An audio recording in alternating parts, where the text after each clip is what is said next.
Hey guys, welcome back to the channel. This is story about what if Naruto has infinite chakra part 1. Before I start, please do support for more amazing content and comments for part 2. Do consider to subscribe my channel and share my video to your friends and check out the description as well. Let's start the video. Standing upon a bridge were two figures. The first one was tall and had pale skin. He had long black hairs that fell lazily behind his back. He was wearing the standard attire of an Anbu ninja, although a long white coat covered it while a purple belt held the coat. This person was Orochimaru, the Snake Sannin and former member of the hidden village of Konoha. The second figure standing in front of the former was wearing a strange attire for a ninja. Indeed, he was wearing an orange pant and an orange vest with some black lines on it. He had spiky blonde hairs and striking blue eyes.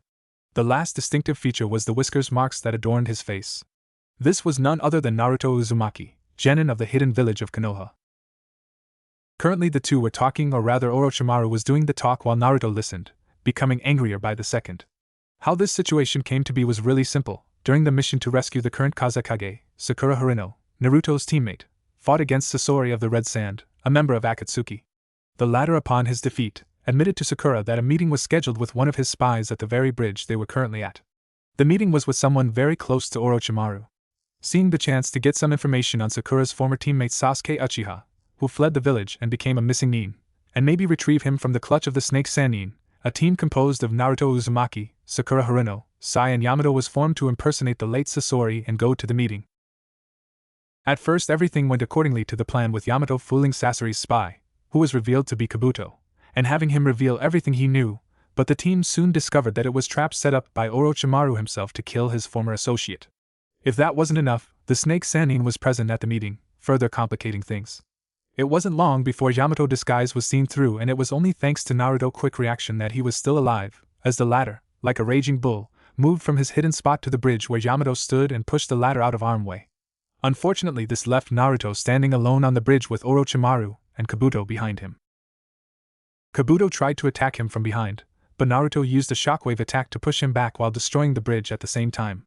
Even the members of his team were affected by the attack, but Naruto was far too corrupted by the Kyuubi influence to care, and quickly pursued the cause of his anger, Orochimaru. Yamato looked around himself, only seeing destruction. He assessed the situation and knew that they were in deep shit.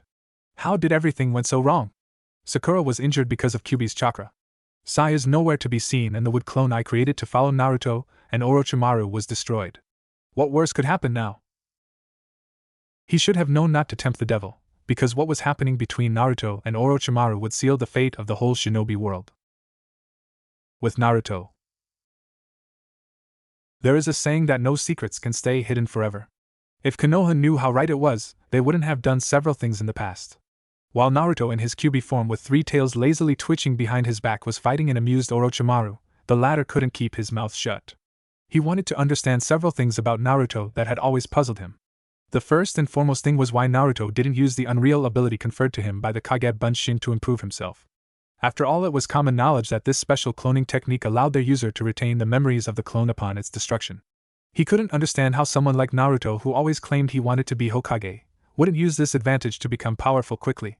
So he decided to get the information at the source, not knowing that it would trigger the birth of a dangerous entity that would leave its mark on this world. While dodging a punch from an enraged Naruto, he put some distance between the two of them while talking. I have always wondered, Naruto-kun, why do you serve Konoha so willingly even after what they have done to your country? The question made Naruto pause, trying to understand what the one who caused all his suffering was talking about. Orochimaru looked in surprise at Naruto after seeing the questioning look that was sent to him. The surprise was transformed in a wide grin that threatened to split his mouth. Don't tell me you don't even know how your mother's country was destroyed? But Naruto kept looking at him strangely, trying to wrap his mind on the fact that Orochimaru knew his mother. My mother? He tentatively said, as the last word seemed foreign to him. This stopped Orochimaru in his track completely, and he narrowed his eyes while looking at Naruto. You don't know who she is, don't you? Mirth could be heard from his tone of voice, which served to enrage Naruto further at being mocked for something he had no control on, just like when he was little. I will be damned, Sarutobi, sensei succeeded after all. Don't talk about Aji-san like that, bastard. The reaction was immediate for Naruto. Aji-san, Orochimaru tried the words slowly. You even call him grandfather, after what was done to you by his consent? What was done to me? What are you talking about? He was the only one to come to my help when I was little. He saved me from everything and you are trying to tarnish his memory. I will. He didn't finish his sentence as Orochimaru interrupted him with a loud laughter. Saved you? Kukukuku, how can you be so naive? Do you really think that a Hokage cannot control his house shinobi? Do you really think that a shinobi can disobey the order of his Kage without serious repercussion? This shows just how little you know about the way a village is run. A ninja village is not a democracy. It is a dictatorship. Everything the Hokage says is law. Don't be deceived by the tough act shown by the civilians. In the end it is the Hokage decision that matter. Orochimaru said with a sneer on his face.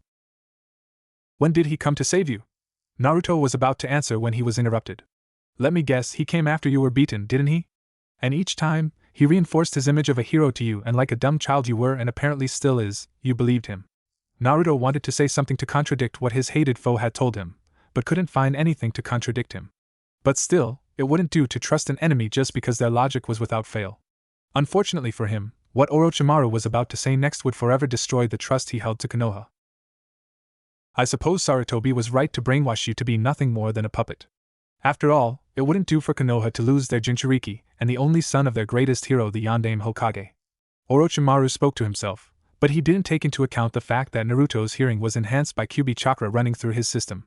So when he raised his head, he was surprised to see a wide-eyed Naruto looking at him with shock clearly written on his face.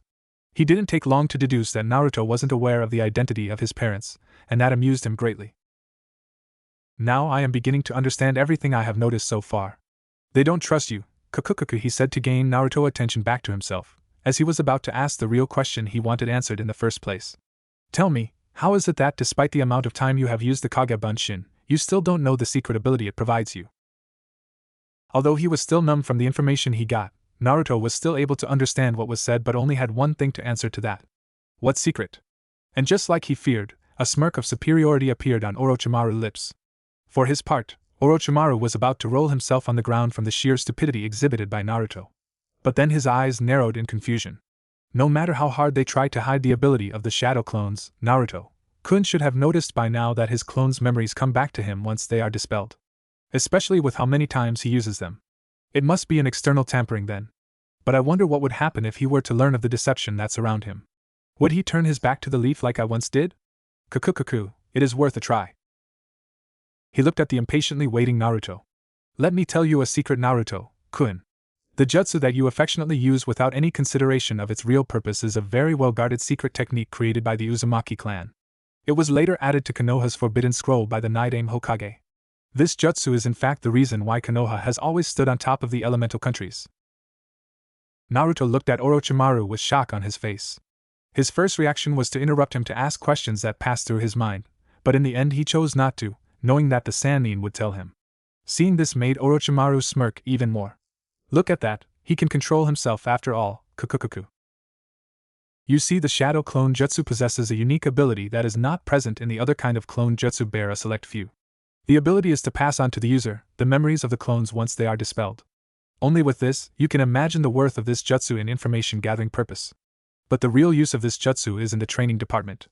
Indeed, with this jutsu, the user could master what would take others months to learn in a few days. How do you think Konoha was able to produce so many powerful young ninjas while those from other villages only reached this level after decades of training? Every generation, the elders find someone with huge chakra reserve, then they teach him the shadow clone jutsu to increase his progressing rate. Sarutobi, the White Fang, your father the Yondaime Hokage, Itachi, all of them were trained by using this jutsu.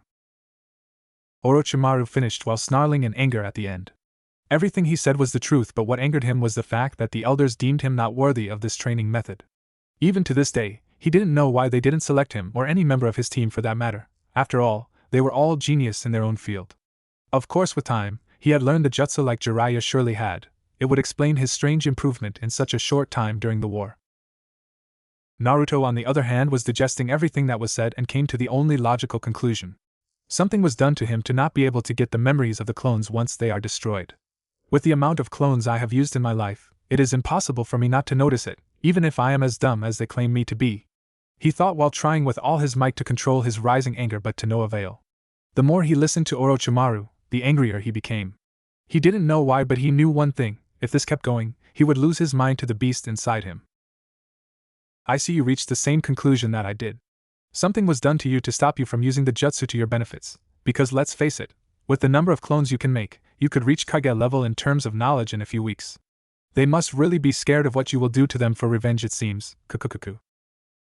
Like a dam, Naruto snapped at that and rocketed toward Orochimaru before punching him so hard that the latter passed through several trees before stopping. Orochimaru rose from the ground while removing the blood that slowly sank from his mouth, his smile never leaving his face. Did I hit a sensitive spot? Kukukuku. I must say that I am really disappointed. You aren't even close to Sasuke-kun level. Did Jiraiya really train you, or did he simply make you rely on the fox power? I wouldn't be surprised if he did that just so you would be easily subdued in case you ever went rogue. Kukukuku. And like Orochimaru expected, Naruto finally lost it. Slowly, his form became that of a miniature Kyuubi, and then a fourth tail appeared behind his back. The bloodlust coming from the chakra was so potent that Yamato and Sakura were able to sense it despite the distance they were from the area. For his part, Orochimaru looked at the transformation with mirth, not caring that he was facing an unstable Jinchuriki. With Yamato, Sakura and Yamato were standing on what was left of the bridge, looking at the fight that was going on between Naruto and Orochimaru. The shockwave that Naruto created when he pushed Kabuto away wounded Sakura, but she wasn't Tsunade's apprentice for nothing.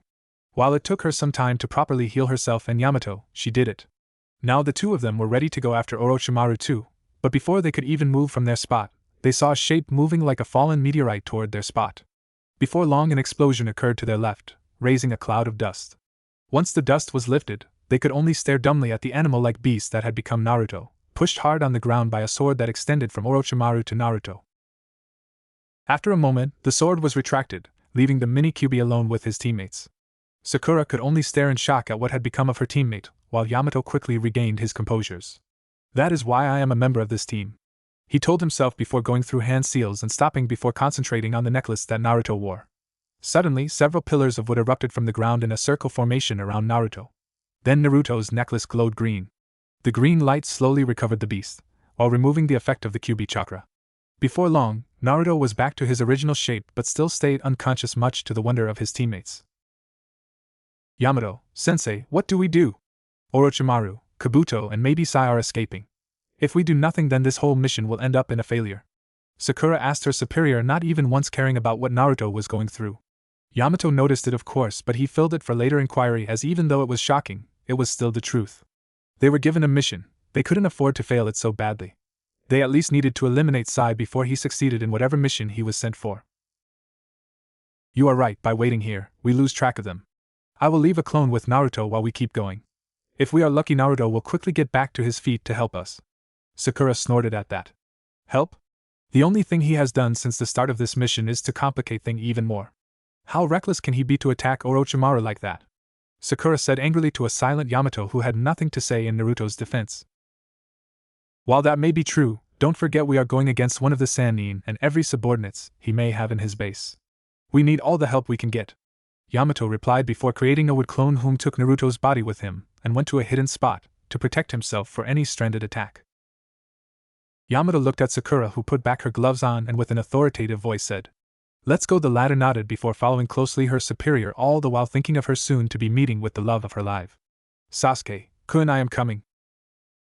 While his teammates went away to chase Orochimaru, Naruto was in a completely different situation. He looked around himself and only saw corridors going everywhere. He could feel water above his ankle. I am in my mind then, he thought after a while, having recognized where he was.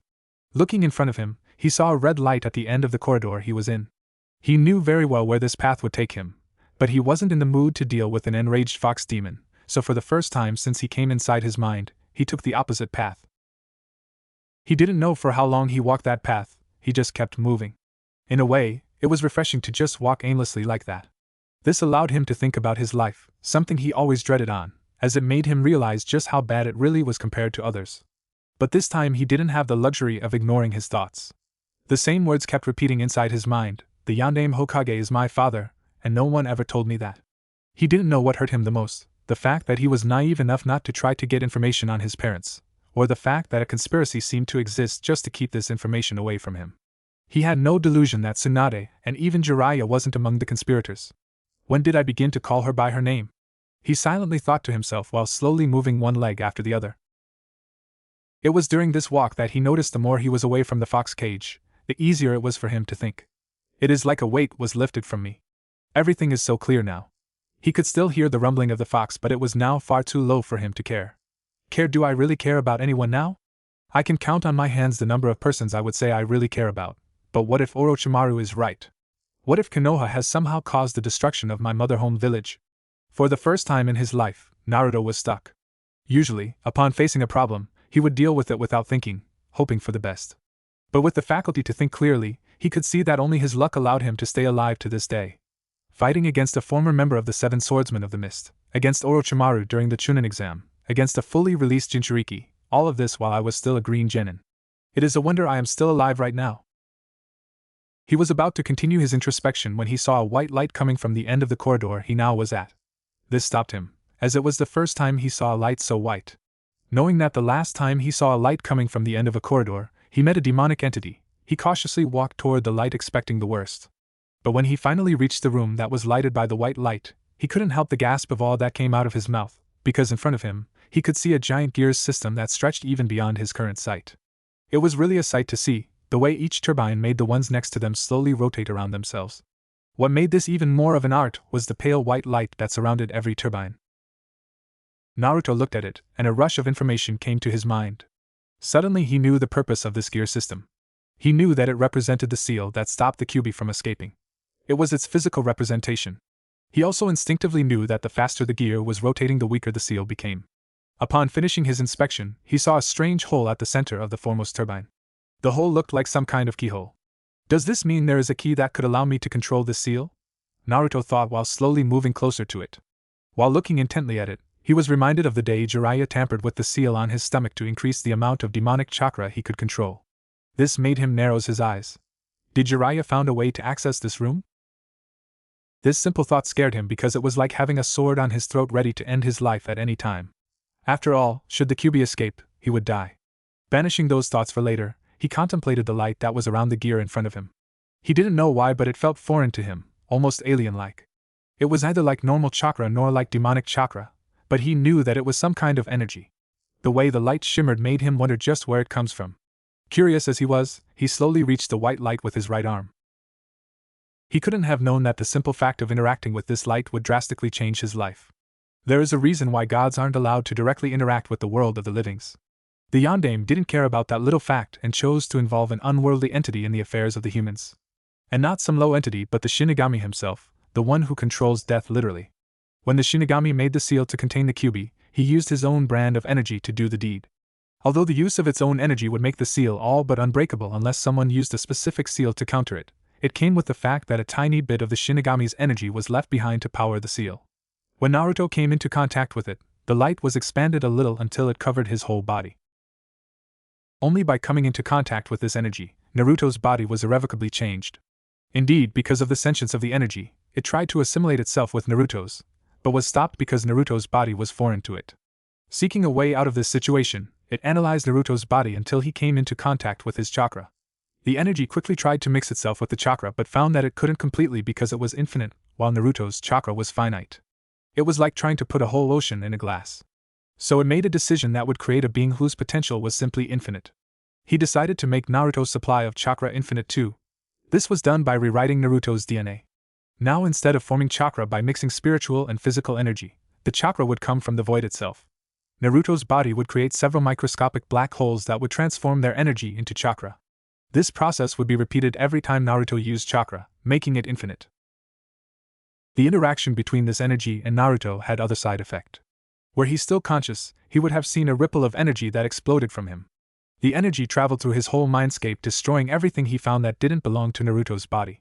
Because the Kyuubi was sealed at birth, the energy considered it safe, and left it alone, much to the Kyuubi happiness as it recognized whom the energy belonged to and was clearly scared of it.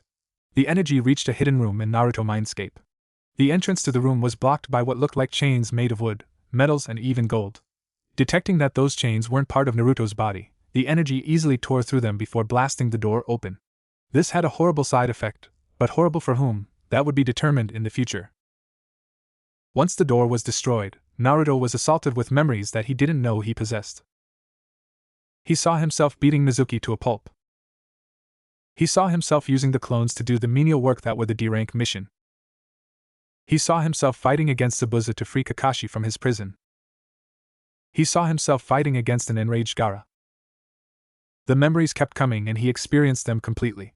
He didn't know it, but those memories were changing him. He was gaining experience from their lives despite their shortness. While all of this was happening, the other members of his team were fighting for their lives and were now regretting their choice to continue the mission without having a heavy hitter like Naruto was. The leftovers of the rescue team finally reached one of Orochimaru's hidden bases. Several times, they have lost trail of their targets, but luck seemed to be on their side as each of their guesses on where to go next paid off. Now they could only look in wonder at the facility that stood before them. Because the base was built underground, the only visible part of it was the entrance. Sakura, the one-tracked mind ninja she is, was about to get through the wide-open entrance when her team leader stopped her. "What do you think you are doing?" Yamato asked furiously but still low enough so that they wouldn't be overheard. "What does it look like?" "I am moving in to look for Sasuke-kun. Is it not our mission?" Sakura yelled back, not caring if he was the leader or not.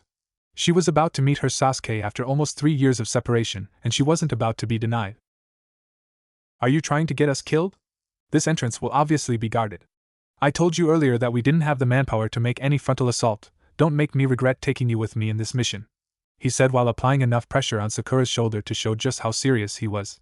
Fortunately, she wasn't stupid enough to dismiss what Yamato had said and calmed herself. "Then what do we do then?" she asked finally, not hiding the sarcasm in her tone. If Yamato noticed, he didn't react to it. Instead, he looked around himself trying to find another way in. It wasn't long before he concluded that there was no other way in. He was about to share his finding or lack thereof with his subordinate when a violent explosion occurred several hundred meters away from their position. He looked at Sakura and quickly nodded at her as the two blurred toward the source of the explosion. Meanwhile, a confrontation between two exceptionally talented ninjas for their age was taking place. One of them was none other than Sai, a member of the rescue team sent by Konoha. He was standing at the bottom of the crater that was formed by the earlier explosion. He was looking impassively at the figure that stood at the edge of the crater. The figure was looking at him as if he was a mere insect. The arrogance that he displayed would have been awkward on any other ninja his age, but not on him. It fitted him perfectly. This person was the target the rescue team was after, the man, or child, who was hailed as a prodigy by his peers in Konoha, Sasuke Uchiha. He was looking at the one that just tried to kill him in his sleep with a lazy gaze. Slowly, though, he detached his gaze from his opponent and looked at the two shapes that materialized beside Sai. He quickly recognized one of them and was quick to voice his findings. Sakura. Upon hearing the voice that she had dearly missed for so long, Sakura's body froze in shock before slowly looking up toward the person that spoke. Her heart was beating so fast that she thought those present could hear it. Finally, she posed her eyes on the man she loved so much and couldn't stop herself from muttering Sasuke-kun. The above-mentioned quickly analyzed each of his opponents with his Sharingan activated, cataloging them all and assessing their threat level. Having finished his analyze, he looked back at Sakura with no emotions whatsoever. "I see you are still chasing after me even after all these years." The Konoha ninjas said nothing to this. "I am curious though, two persons seems to be missing. Maybe they have finally given up on me. That would be the first logical action they did after a long time." Sakura gritted her teeth at that. She had thought that after all this years of being separated her love would have missed them, particularly her, a little, but it seems that it wasn't the case. But misguided as she was, she didn't understand what her mind told her. Instead, she fabricated a dream world upon which Sasuke missed her but hid it well in front of her team members. Sai, on the other hand, was analyzing the situation he was in and was frustrated to say the least. Of course, on the outside he didn't express any emotions at all. After all, it wouldn't do for anyone outside of Root to know that their members still had their emotions. The rumor that said no members of Root could feel any emotions was a lie spread by their leader to instill even more fear to their enemies. Each members of the Root were specifically chosen because they had a goal that went along that of their hidden division. But coming back to the matter at hand, he was frustrated because he hadn't counted in the presence of his assigned team. He was sent on this mission for one goal and only, to kill Sasuke Uchiha before Orochimaru could take over his body. But he also had another directive to never let any of his teammates assess his real level.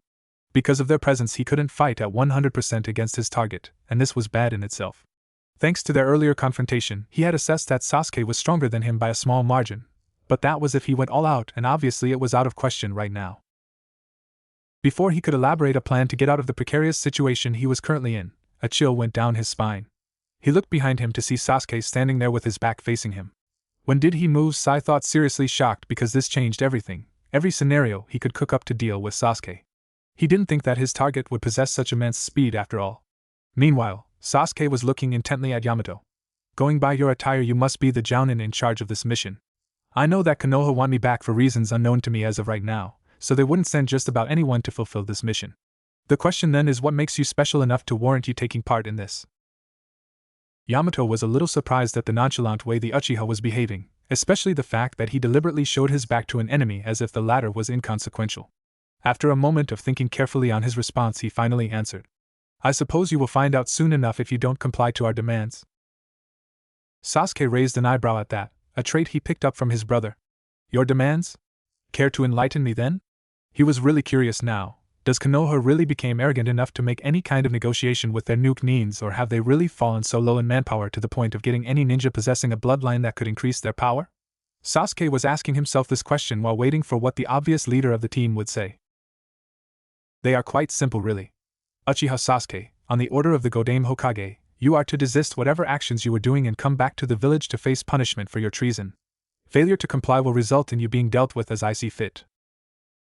If Yamato expected a reaction from Sasuke, he was sorely mistaken. The latter didn't even flinch at the disguised threat to his person. Instead, he kept looking at the Konoha Jounin with nothing but apathy. And I suppose you are the one in charge of dealing with me? You will soon find that quest to be beyond your capabilities. Upon saying this, Yamato felt that the air around him had changed. He saw Sasuke moves his hand to the handle of his sword and slowly removes it from the scabbard. Knowing that it meant business, he moved through hand seals while Sai quickly turned around and reached for Sasuke's. He may be fast, but he have to see an attack before he can react, thought Sai as he stopped Sasuke from removing his sword, or at least he thought he did, because the Sasuke in front of him vanished in the wind and appeared a few meters away from his earlier position, slowly walking toward Yamato. Yamato widened his eyes at that. He is too fast. What kind of training did he went through to attain this speed? He thought while he finished his seals and pointed his right palm towards Sasuke. Instantly, wood erupted from it and charged its target. Sasuke, seeing this, dodged to the left before jogging towards Yamato. By the time he reached his target, Sasuke's sword was cackling with lightning moving through it. Yamato, trying to block the attack, reached for a kunai and put it in Sasuke's sword path. The kunai did nothing though, as the sword easily pierced the weapon before reaching Yamato's heart. But thanks to his quick reflexes, the latter had transformed his exposed chest in wood to lessen the damage. Sai moved towards Sasuke, trying to take him by surprise, but before he could reach his target, a wall of lightning surrounded Sasuke, thoroughly shocking him and rendering him unconscious. Having taken care of Sai, Sasuke looked back at Yamato with the same impassive look. Mokuton Jutsu then? How fitting for a wood user to fall at the hand of an Uchiha, don't you think? Yamato couldn't respond though, as the sword on his shoulder was giving him a numbing sensation. The more he was affected by it, the harder it was for him to keep his consciousness. Yamato still had the energy needed to look at the final member of his team, and couldn't help but wonder why she wasn't reacting. You must be wondering why she hasn't reacted yet, don't you? Yamato slowly looked at Sasuke in confusion. It is quite simple really, she is trapped in a genjutsu. She may have perfect chakra control, but that doesn't make her immune to my illusions. This deeply shocked Yamato. When did he get the time to cast an illusion on her? What kind of monster did he become after training with Orochimaru? Yamato wondered just before losing consciousness. At the same time, Orochimaru and Kabuto appeared above Sasuke at the edge of the crater he was in. Sasuke-kun has progressed very much if he was able to dispatch them so quickly. Kabuto mused out loud while Orochimaru just smirked. And soon I will take over that body, kukukuku.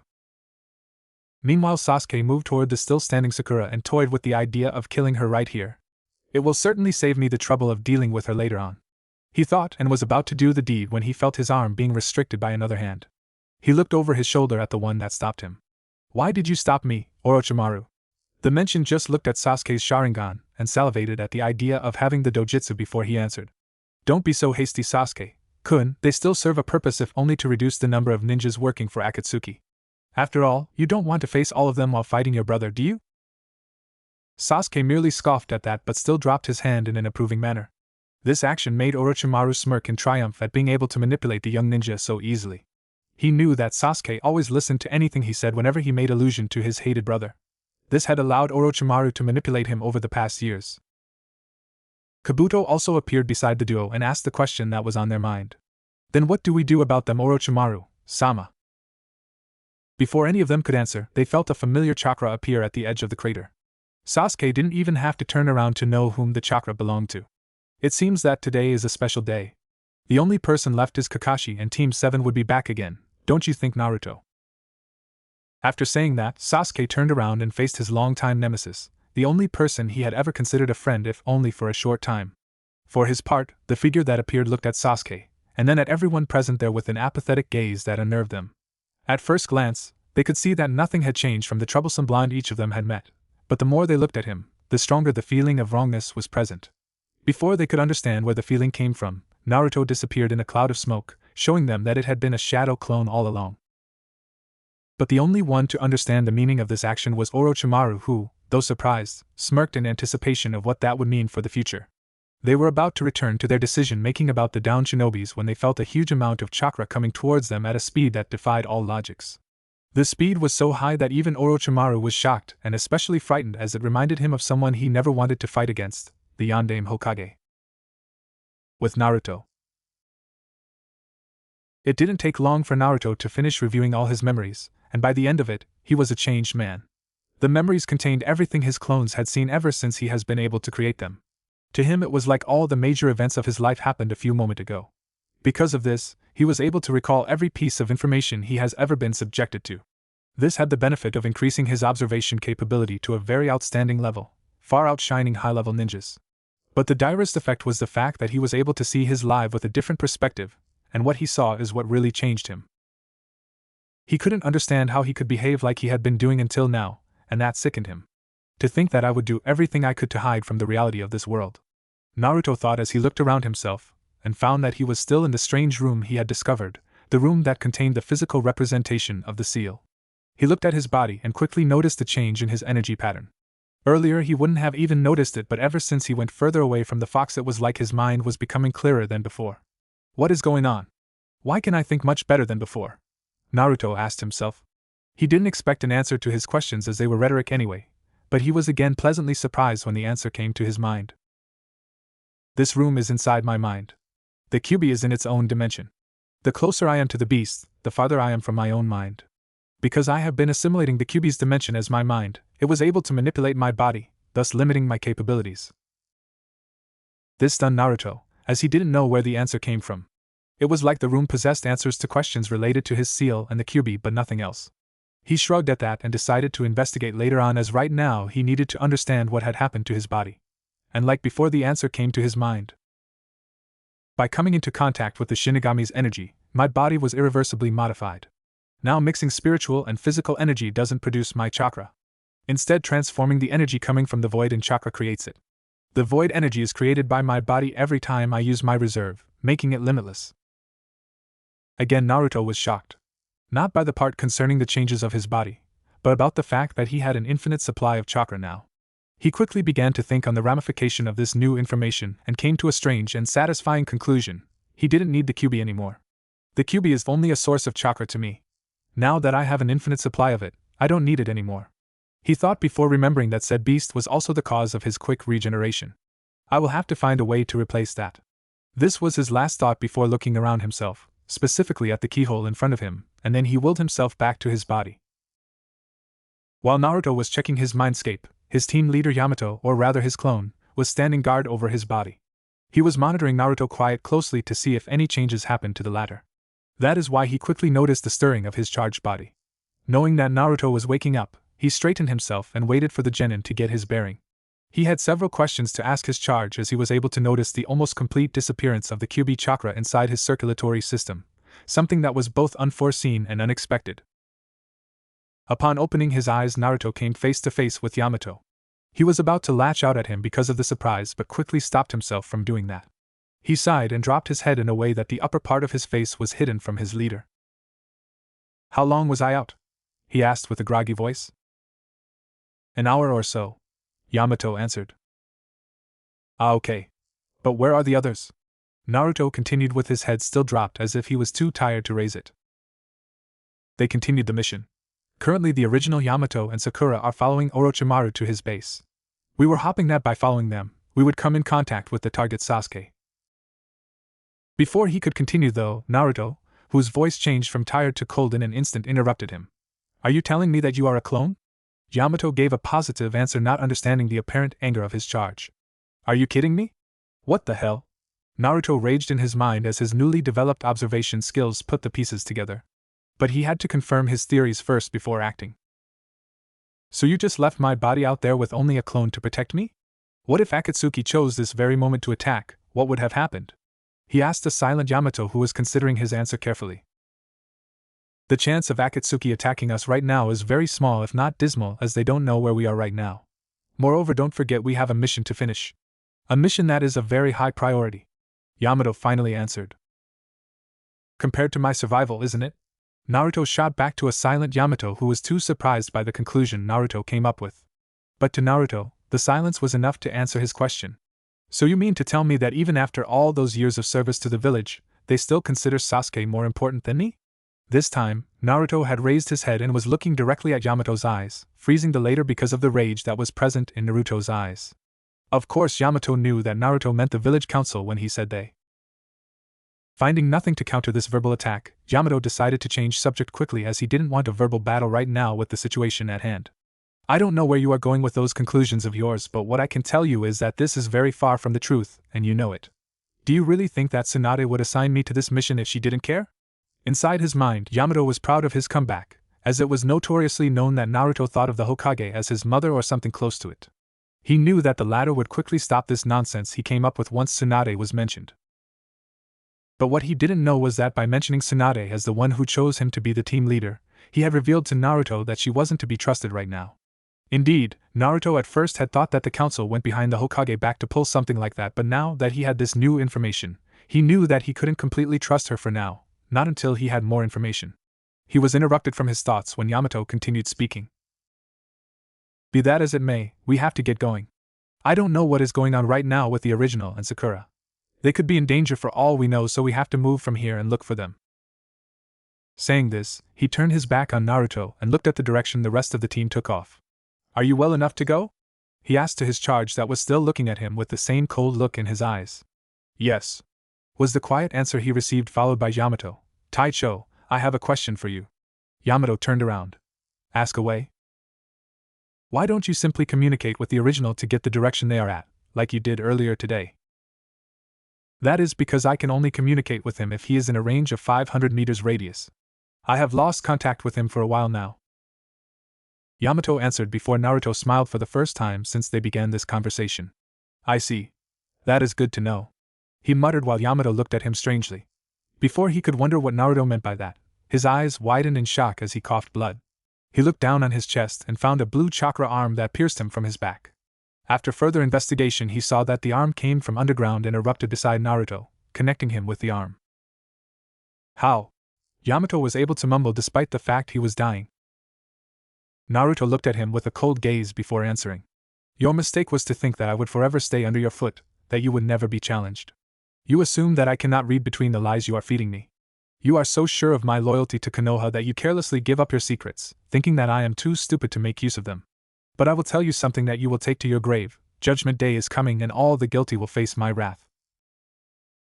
The last thing Yamato saw was the cold eyes of Naruto as he mercilessly skewered him with the chakra arm that he had formed. The clone was reduced to a pile of wood to Naruto's amusement. He sighed for a moment, thinking of his next course of action.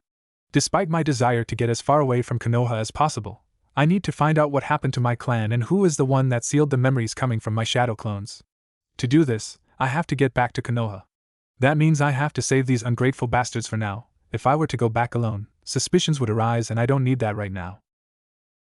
Coming to a decision, he put his hands in one of his favorite position and called the name of the jutsu he wanted to use.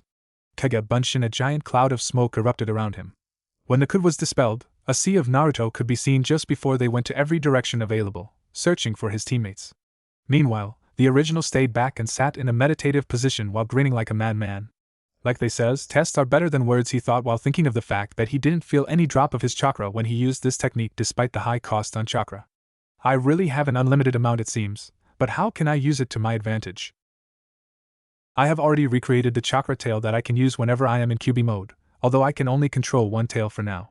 It won't be enough against Orochimaru though. I have to find something that make use of this gift. While thinking, he recalled something that he had noticed while reviewing his memories. He had seen several high-level ninjas use this but hadn't thought much of it at the time. It was the fact that they sometimes use chakra to tremendously increase their physical abilities. He even saw Jiraiya do the same during the training trip. By observing how they used this skill, he was able to determine several key points. The first and obvious one was that it cost much chakra, forcing their user to use it sparingly and in short bursts. This was solved by the fact that he didn't have any limit on his supply of chakra. The second key point was that the increase depended solely on the amount of chakra and control of the user. This point was the one thing that made him smirk in anticipation. If I am right, then this skill has the most potential among the ninja techniques, he thought while rising from the ground. He looked around himself to observe his surrounding. Finally he stopped when he saw a big tree at about 200 meters from his current position. He focused on his chakra and sent the energy to his legs, coating the whole limbs in his chakra. He took a huge breath and looked at the tree again with a determined expression. Here goes nothing. And just like that, he ran toward the tree. He reached it in 4 seconds. Not bad for a start. This speed is about mid to high jounin level, a speed I could move at when I used 3 tails mode. But what if I increase the amount of chakra? He thought while turning around and looked back at the position he was at before. He focused his chakra again, but this time he doubled the amount of chakra he used before and then he ran again. This time, he didn't stop at the desired spot. He went way farther than that because unlike before, the only thing he could see was a blur. Fortunately, he didn't crash on anything, but this made him pause with a frown on his face. I didn't take into account the tunnel vision I would get if I moved this fast. So focused on finding a way to get rid of this problem, he didn't even notice that at that moment, he reached Kage level speed, around 140 meters by second, with easy. Analyzing everything he has done so far, he noticed a little detail he hadn't thought of. It was the fact that he improved his legs' capabilities and ignored the rest of his body. So he did another test, but this time, he covered his whole body with chakra. Of course, the amount of chakra needed to cover his whole body was enormous. It was more than the total reserve of chakra a high-level jounin had in his body. But to Naruto, it was nothing, as his body replenished his reserve as fast as it was used. He took another huge breath before running again, back to the tree he used as a mark. This time, everything was different. Unlike before where he only saw a blur as he moved, he saw everything. It was like he was walking even though he moved at Kage level speed. The only thing that allowed him to know that he was moving quickly was that everything around him moved at a snail pace. He took a deep breath to calm himself, as he was so happy he wanted to jump around like a child. His happiness was short-lived though when he received the memories of one of his clones that found his team. From what he had seen, they were all unconscious and at the mercy of Orochimaru, Sasuke and Kabuto. Shit! Those idiots couldn't find another place to take a nap? He thought sarcastically as he thought of what he could do to salvage the situation. Fortunately, they are not too far away, at about 2 kilometers from here. I can reach them quickly, but what to do about the others? He then remembered all the humiliation he sustained at Orochimaru's hand, the fact that Sasuke spared him when they fought at the Valley of the End, and finally Kabuto. Naruto's train of thought stopped when a flash of his battle with Kabuto during Tsunade's retrieval appeared. He was reminded of the reason behind Kabuto's survival after taking a direct hit from the Rasengan. A feral smirk appeared on his lips as he remembered Kabuto's explanation of his survival. This could solve my problem with the Kyuubi, Naruto thought, and quickly created another clone before dispelling it, thus sending a message to all the clone to stop their research, but not to dispel, as he didn't know what side effect having that much clones dispelled in one go would do. He then looked in the direction he knew his teammates were before covering himself with his chakra. And like before, he vanished at a speed that defied any logic. Wanting to reach them quickly, he had used even more chakra than earlier, which allowed him to pass the sound barrier. A few seconds later, he had reached Orochimaru's base.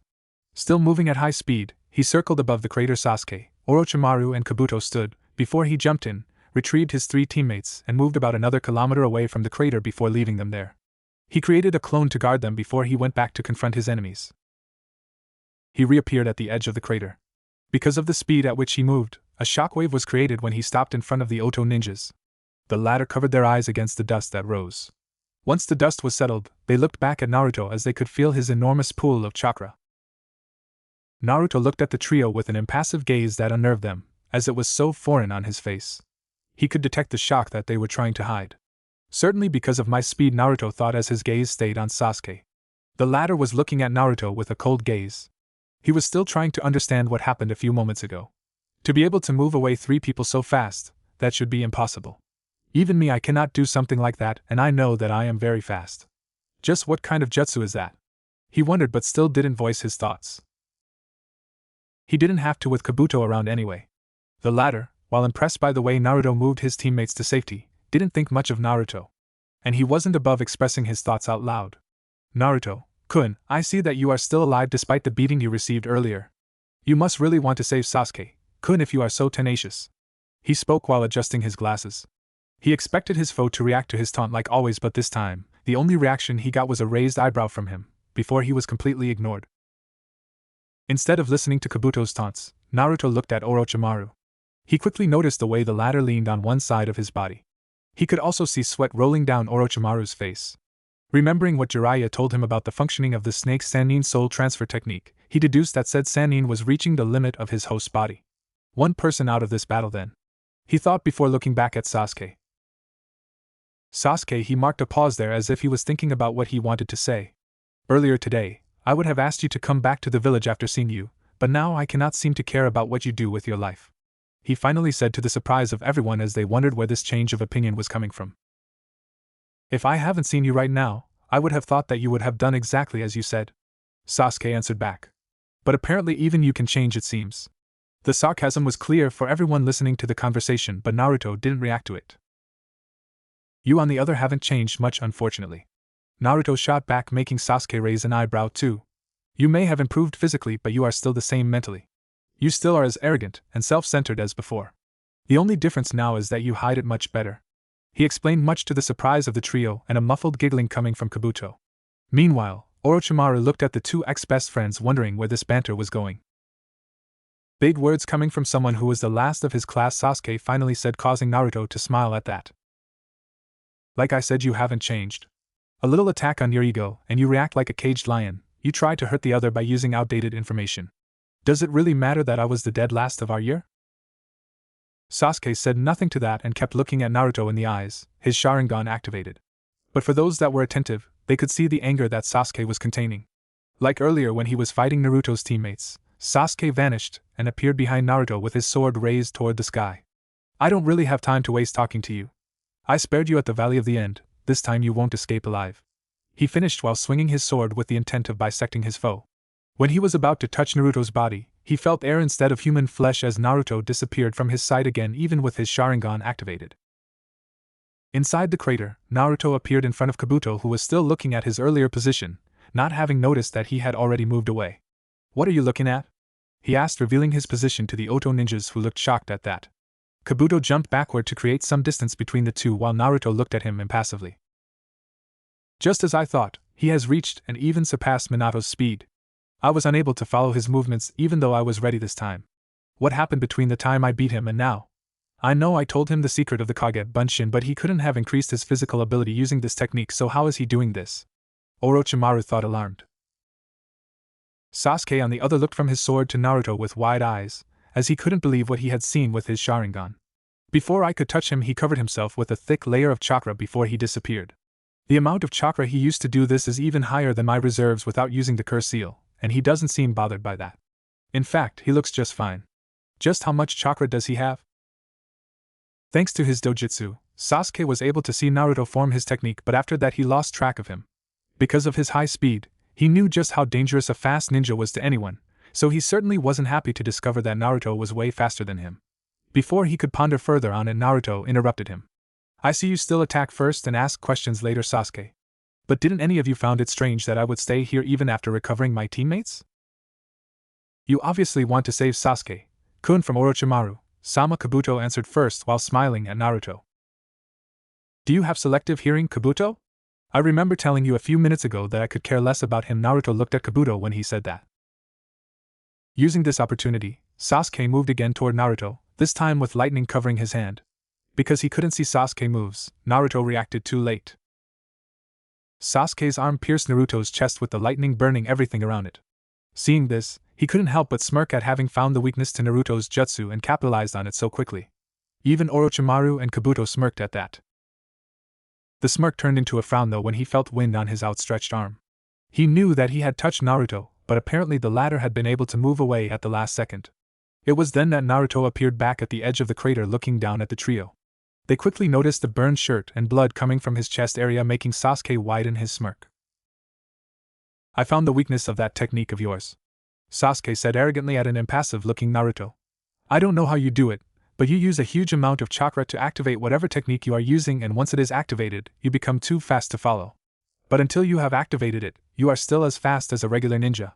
And in your case, it is about low Jounin level. Now I just have to catch you off guard again, and it is over. He finished his explanation with a sneer on his face, giving his companions the necessary information to deal with his ex-teammate. Just like I said earlier, Sasuke-kun is still out of your league, Naruto-kun. You should just give up while you still can, Kabuto said while fixing his glasses again. Strangely enough, during the whole speech, Orochimaru had stayed silent, choosing to observe instead. Unlike his subordinates, he had experience in spade. Because of this, he saw something that Sasuke overlooked and knew that it was what would bring their doom if he didn't do something right now. But before he could do anything, he saw the look on Naruto's face that went from impassive to cold anger, and he knew that he was too late. Especially when Naruto suddenly vanished again. The thing that Sasuke overlooked in his arrogance was that while Naruto was vulnerable when he wasn't using his speed technique, he was unstoppable when he was using it. That is why Sasuke was shocked when he saw the propelled corpse of Kabuto as a sphere of chakra covered it. Rasengan? Sasuke thought, familiar with the after effects of the jutsu. The most shocking was the distance at which Kabuto was propelled. He was sent at least 100 meters away from them. He looked behind him just as Naruto appeared. He moved again with his Kusanagi sword unsheathed and lightning covering it toward the motionless Naruto when he saw the latter vanish again. Gnashing his teeth in frustration, he stopped dead on track and tried to sense Naruto, but to no avail. Knowing that Naruto would attack him anyway, he made a gamble. Chidori Nagashi, he yelled as a current of lightning surrounded him. He stayed like that for a moment before Naruto appeared above him again, this time with Orochimaru and Sasuke in his line of sight. How long do you think you can use this jutsu before exhausting your reserves? Naruto asked to a snarling Sasuke who knew he was right. He deactivated the jutsu hoping to conserve some chakra when Naruto disappeared again, and before he could reactivate it, he was slammed to with a Rasengan that launched him in the opposite direction Kabuto flew. Naruto appeared back and looked at Orochimaru, who had stayed calm the whole time. I see that you know when you are outmatched, Orochimaru. The answer he got was Orochimaru scoffing at him. Don't compare me to my subordinates. Unlike them, I am not naive to fall against your technique. Sometimes I wonder if Sasuke and you aren't related with the arrogance each of you display. Then again, I understand that you don't want to appear weak against a genin, Naruto said as he looked intently at Orochimaru. Earlier Sasuke didn't let me finish what I had to say. So I will finish now. Why do you think I am still here fighting all of you if not to retrieve Sasuke? Orochimaru looked at him in wonder. He was rackling his brain for an explanation but couldn't find anything that Naruto was interested in. Seeing this, Naruto decided to answer his question. Our earlier battle had several effects on me that will stay secret for now, but one of the side effects was this. He pointed at the wound he received earlier, making Orochimaru wonder what Naruto wanted to tell him. It didn't take him long to understand what Naruto wanted to say. As you have no doubt noticed by now, my wounds aren't healing as fast as before. I need to find something around it. That is the main reason I am still here. This made Orochimaru grin sinisterly before laughing out loud. Don't tell me you are here to make a deal with the devil? That would be something to behold, Kakukaku. You are mistaken, Orochimaru. This stopped him as he listened to Naruto. I am not here to make a deal with you. I don't need to, as I have already what I want. Orochimaru could only look at him with a surprised look. What does he mean by that? He is looking for a way to either recover his regenerative ability, or something equivalent. The only person who has something even remotely equivalent is No. Naruto smirked as he saw the dawning look on Orochimaru's face. As you have no doubt come to the correct conclusion, I am sorry to say that I will borrow Kabuto indefinitely from you. See you next time, Orochimaru. Like before, he disappeared, leaving an enraged Sannin behind, who quickly moved to secure Kabuto, but he found nothing on the area, much to his horror. Naruto. Far away from there, Naruto was smiling as he was transporting his teammates, and had captured Kabuto with the help of his clones. Now I have to investigate the matter of the destruction of my clan when I return to the village. Naruto sat in front of a campfire. He looked at the flames in contemplation. Earlier that day, he had fled from the snake Sannin with his teammates, and his prize Kabuto. Being the only one awake, he wasn't able to reach Konoha, although he had passed Fire Country border long ago. Because of the lack of noise nearby, Naruto was immediately aware of someone waking up. He looked over his shoulder to see Yamato scratching his eyes in a sleepy manner. After a while, Yamato looked around himself and noted that he was in a forest, probably in Fire Country, as he was used to the kind of trees found there. Panic suddenly held him as he remembered the situation he was in before losing consciousness. While assessing his surrounding and formulating a possible plan to escape, he took notice of his subordinate Naruto calmly looking at him. He was at first afraid that Naruto was captured alongside them, but then he remembered that he was in Fire Country. He took a deep breath to rein in his warrior instincts, and looked at Naruto. How long was I out? About 5 hours, Naruto replied, still looking at his leader. He was waiting for the questioning that would come. Fortunately, he already had a cover story planned. Surprisingly, the first thing that Yamato did wasn't to question him like he expected. Instead, he rose from the ground with great difficulty, as he hadn't recovered all of his motor skills, and rummaged through his pants looking for something. Upon finding what he was after, he removed it from his pocket, showing to Naruto wire strings. While searching for those, he walked toward the third member of the rescue team, and now he stood above Sai. He then proceeded to bind the latter in a way that would restrict most of his movements. Naruto looked at the proceeding with a surprised look. He didn't understand what was going on and why Yamato was treating Sai like a prisoner, and was quick to voice his questions. What is going on, Yamato, sensei? With his back facing Naruto, Yamato continued what he was doing. I am binding Sai so he won't make a run for it when he wake up. I can see that you know. My question is, why are you doing this? Yamato looked back at Naruto, surprised by the question, before a look of understanding came to his face. Oh, I forgot you weren't with us when this happened. You see, this ninja, he pointed at Sai as he said that, betrayed us when you were fighting against Orochimaru. Apparently he had another mission given to him by someone other than Hokage-sama. He will have to explain himself to Tsunade-sama upon our return. That is why I am restraining him in case he tries to escape before we are back home. He wasn't sure if he understood completely what Yamato said, but Naruto nodded all the same. Once Yamato finished restraining Sai, he walked back toward the campfire before taking a sit in front of Naruto, the fire being the only thing keeping them apart. Where are we right now, and for that matter, how did we get here? Yamato finally asked after a minute of silence. Here we go. Let's see if I am still as good an actor as I was in my youth, Naruto thought while looking at Yamato in the eyes. We are inside Fire Country, and to answer your second question, I carried the three of you with the help of my clones.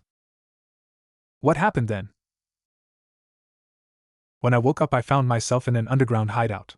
I didn't know how I came to be there, so I got out of there and looked for you.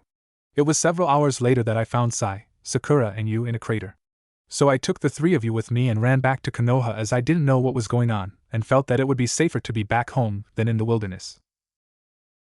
Naruto finished while looking at Yamato questioningly. Why was I alone in that hideout? Did you and the team abandon me there? He asked with anger freely visible on his face.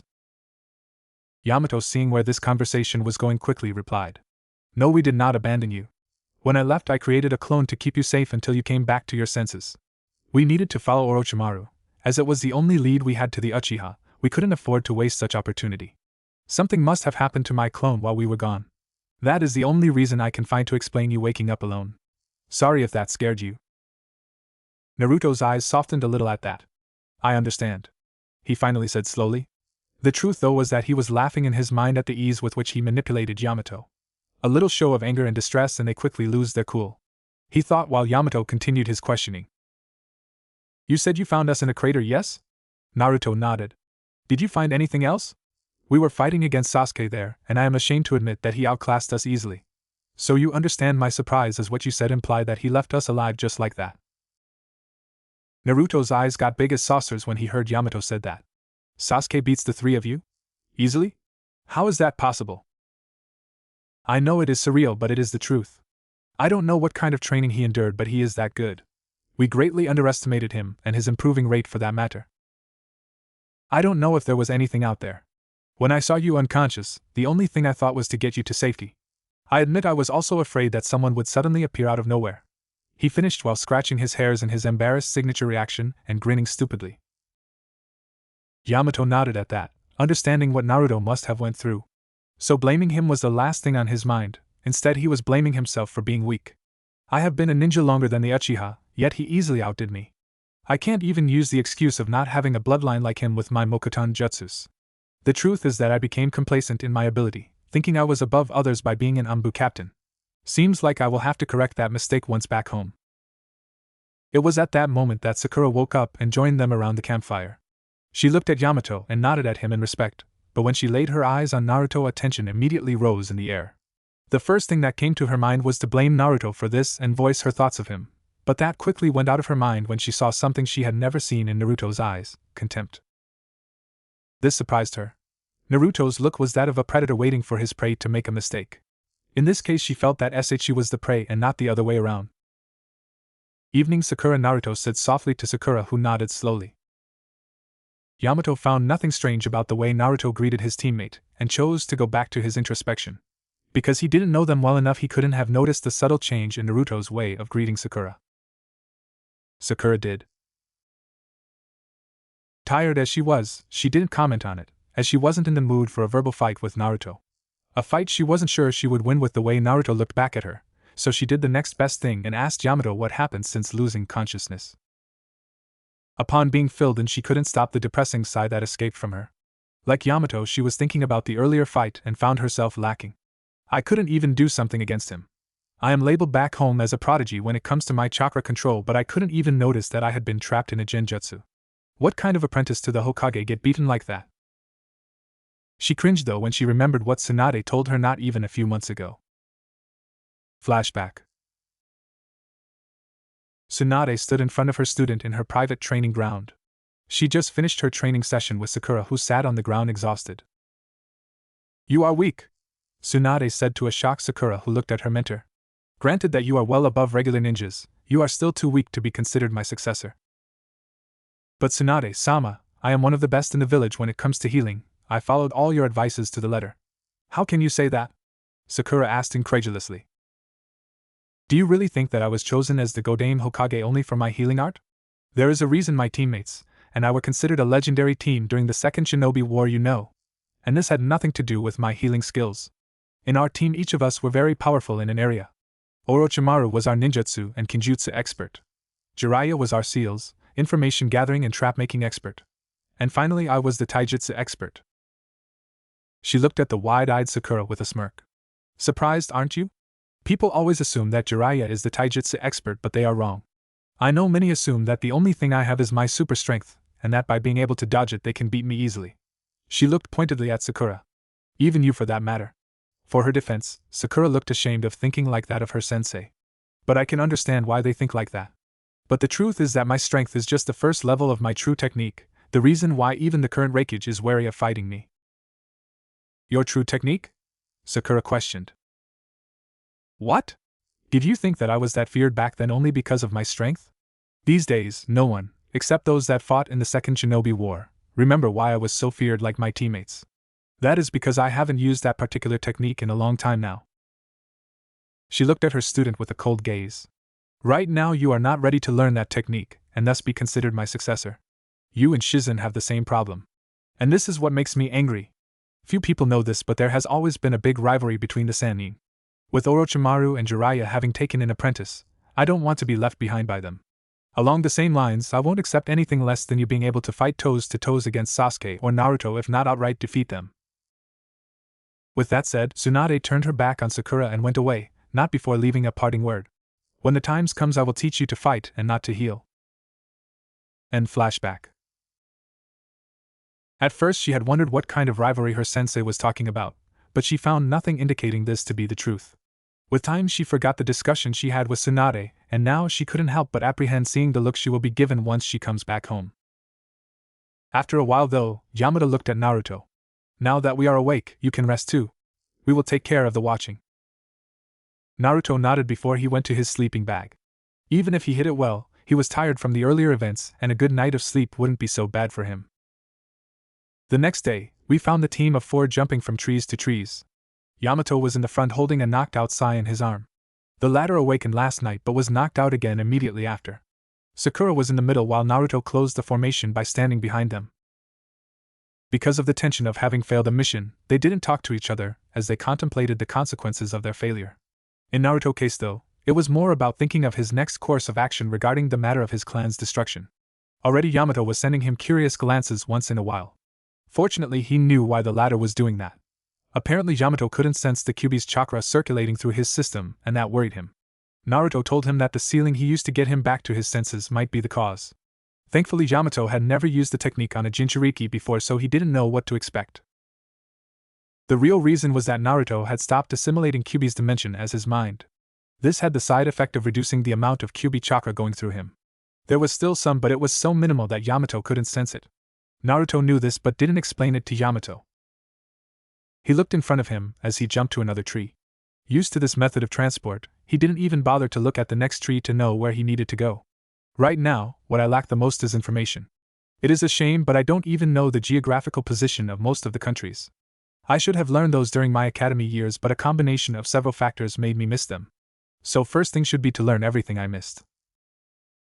He looked as Yamato glanced in his way again, but upon seeing Naruto looking at him, he quickly looked back in front of him. I also need to know how the village really works. This will point me in the direction I need to take to learn about my clan. This time his face changed and freely expressed his anger. And finally, I need to find out who in Konoha could have put in my mind the barrier that blocked the Kage Bunshin ability. He had a guess that it was a member of the Yamanaka clan, as the rumors had it that they were well versed in the kind of techniques that affected the mind, but he couldn't be so sure. After all, it was explained during one of the few classes he didn't miss that the Yamanaka and Nara techniques weren't bloodlines but were easier to use for them. It was possible for someone outside the clan to have learned these techniques, so he couldn't blame them without proofs. I will be damned if I become like the villagers. That doesn't mean I won't take my revenge on those guilty, though. We are finally there, he heard Yamato said in front of him, so he quickly cooled his features and prepared himself for the confrontation that will soon happen. Tsunade was sitting behind her desk. In front of her stood Yamato, Sakura, Naruto, and Sai. The last one was still restrained, but unlike before, he was awake now. She was specifically looking at Yamato, as he was the leader of the team. I assume by the lack of the target's presence that the mission was a failure.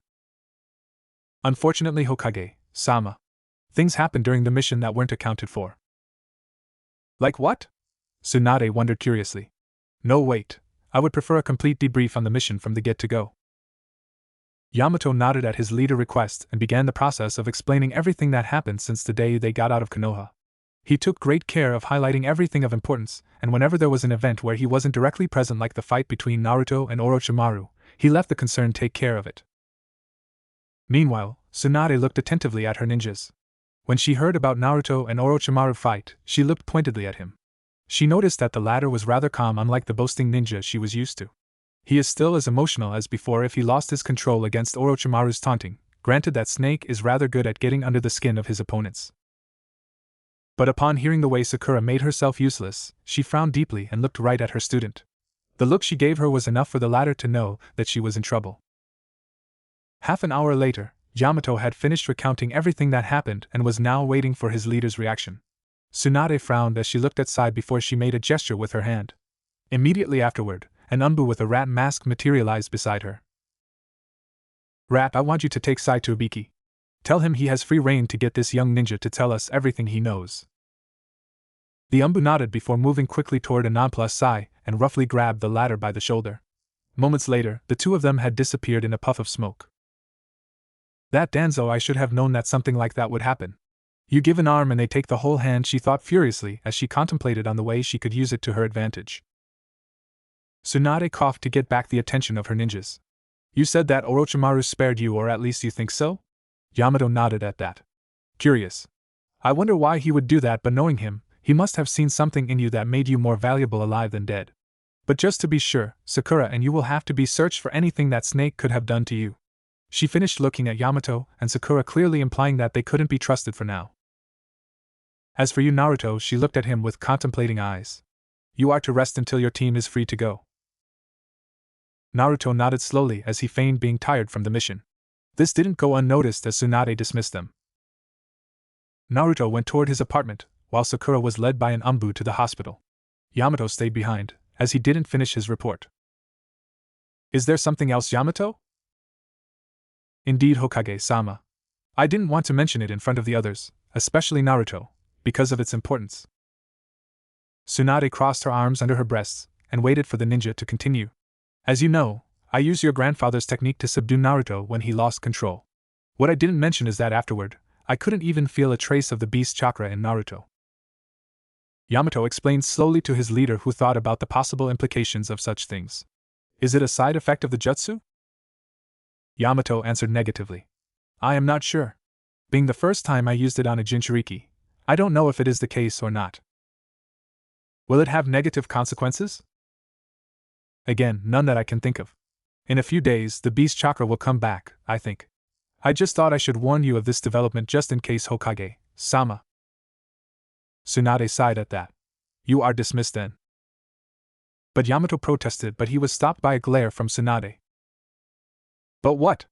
You are telling me that the QB Chakra isn't in Naruto's system and won't be for an undetermined amount of time. You don't know if it is good or bad. In short, you gave me nothing except speculation. What do you want me to do with this information anyway? She looked at him with a glare. I have enough problem to deal with, so I would prefer you don't waste my time with speculation. What I want is fact. If you think there might be a problem with Naruto, then investigate it, and comes to me later with proofs of your conclusion. Now I have work to do. Recognizing it as what it was, Yamato bowed before getting out of the room, all the while thinking of keeping an eye on Naruto for the few days to come. Meanwhile, Naruto was absently walking in an alley. He looked around to be sure that no one nearby. Upon confirming that, he put his hands in his favorite hand seal and muttered in his mind Kage Bunshin no Jutsu. In a poof of smoke several clones appeared. He looked at all of them. All of you, you have until the night to find all the information I missed during my academy years. The clones only nodded at their creator before using the henge to change in random people, from children to adults. Afterward they left toward Konoha Public Library knowing that it held the information they needed. Naruto looked as they left, and was ashamed to admit that he should have done this a lot earlier in his training. Even if he didn't have access to the clone technique, he should have at least done something to improve, but he was too frightened to act on his impulse and assume his real personality. Figuring that he had other matter to attend to, he slowly got out of the alley and went toward an area that he knew very well. An area that was so well guarded that despite his pranking streak, he had never been able to get close to the entrance, let alone infiltrate it. This area was the Konoha Archives. Few people even knew that it existed. It was only a myth either in the village or outside it. Only the most graded ninja knew of its existence, and even then, they weren't allowed inside. The only reason he knew of it was because people always dismissed him as inconsequential. It was by luck that he overheard the Sandaime talk about it with one of the elders. At the time, they had needed something from the place. For what? He didn't know. Supposedly, the place was where every missions, events, and records was kept. Most other villages preferred to destroy such things, as if it were to fall in enemy hands it would be disastrous for them. But Konoha used it in a completely different way. With it, they could blackmail powerful people in the event that they needed to do so. For Naruto, this was the perfect place to find information about his dead clan, information that hadn't been censored before being released to the public. It wasn't long before he reached the area he knew the archives were. In front of him stood a tall building. It looked simple enough that it didn't catch the attention of the onlookers if there was any. The last time he went there, he didn't found anything worthwhile. Of course, he didn't enter the building as his instincts warned him against doing that. Now, with his experience as a ninja, he concentrated and discreetly looked around in case he was observed, and found nothing. Naruto did a double take at that and scowled. I know that I suck at feeling others, but what the hell? Not even a trace of chakra? He thought while he looked around. He couldn't enter the building because if he was detected, then the guards would reinforce the protection, and when the times came for him to really infiltrate the building, it would be even harder. He resigned himself and backtracked from there. This just means I have to train my sensor ability, he thought as he calmly walked back toward the village. Midway from there, he stopped abruptly. I have nothing to do in the village right now. I should use this time to get other things done. He sighed, knowing that what he needed to do right now wasn't something he looked forward to. Without any indication or hand seals, Naruto disappeared from his last position. The only indication being the deafening sound that was heard as he broke the sound barrier again. Fortunately, no one was around to hear it. Kabuto stirred in his sleep as if he was having a nightmare. And like any nightmare, it ended with the dreamer jumping from his sleeping position. He tried at least, as he soon noticed upon opening his eyes that his hands and feet were bound tightly with metal wire. He immediately assessed his situation by trying to unbind himself, but to no avail. Not deterred, he tried to use one of the basic jutsu taught at the academy to slip through the binding, but as he suspected, it didn't work. The last thing he tried was to use his chakra, but discovered to his horror that he couldn't even feel it. Shit! Chakra bindings? He questioned himself with a scowl. If there was one thing that made every ninja angry was being caught by these kinds of binding. They were the worst, as they completely stopped the prisoner from using his chakra as long as the latter was in contact with him. Knowing that escape was impossible for now, he tried to remember how he came to be in this unfavorable position. But he didn't get far as a crack was heard behind him. Like a snake, he turned his neck to see who it was. Upon seeing the male that approached him, he widened his eyes as he remembered everything that happened. I see you are awake. Good, Naruto said as he walked with measured steps until he stood in front of Kabuto. He was satisfied to see the shock written on his prisoner's face. He saw as Kabuto schooled his features and carefully analyzed his surroundings. After a while, Kabuto's gaze settled on Naruto's. Finished trying to come up with an escape plan? But the interested didn't reply. You don't want to talk, I see. That is fine too. After all, I don't need you to speak, not yet anyway. I will do all the speaking for the both of us. Like a good soldier, Kabuto kept his mouth shut and just looked at his captor. One of the first they learned to resist interrogation was to keep their mouth shut for as long as they could. Despite knowing that no one could resist interrogation indefinitely, he still kept to his training. He also knew that he was lucky to have to face Naruto as the interrogator, knowing that the latter didn't possess the skills to make him talk. He believed that at least. A shudder ran through his spine at that. I am sure you remember our first fight. After all, it was at that time that you made your first attempt at killing me. Naruto continued, not minding whatever Kabuto was doing. He still looked at Kabuto though and was impressed that the latter didn't even flinch at the accusation. During that fight, you couldn't stop yourself from showing off your superiority to me, calling me an idiot, someone that would never amount to anything. Seeing that Kabuto still didn't react, he continued. Of course, you also compared me to Sasuke, the genius, the elite, or whatever you call him this day.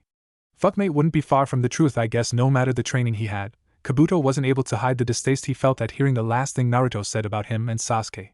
He may have questioned morality concerning human beings, but he could say at 100% that he was straight. So implying that he wasn't was a blow to his ego. He knew not if it was the fact that he still underestimated Naruto or something else, but he finally chose to speak. What it is, a new interrogation technique. If so, then it is lame. He commented scathingly. Putting me in a clearing devoid of anything. If you are trying to confuse me in the location, then you failed. Obviously I am somewhere in Konoha, possibly the Forest of Death. Now whoever is in charge sent you to do the talking, hoping to take me off guard?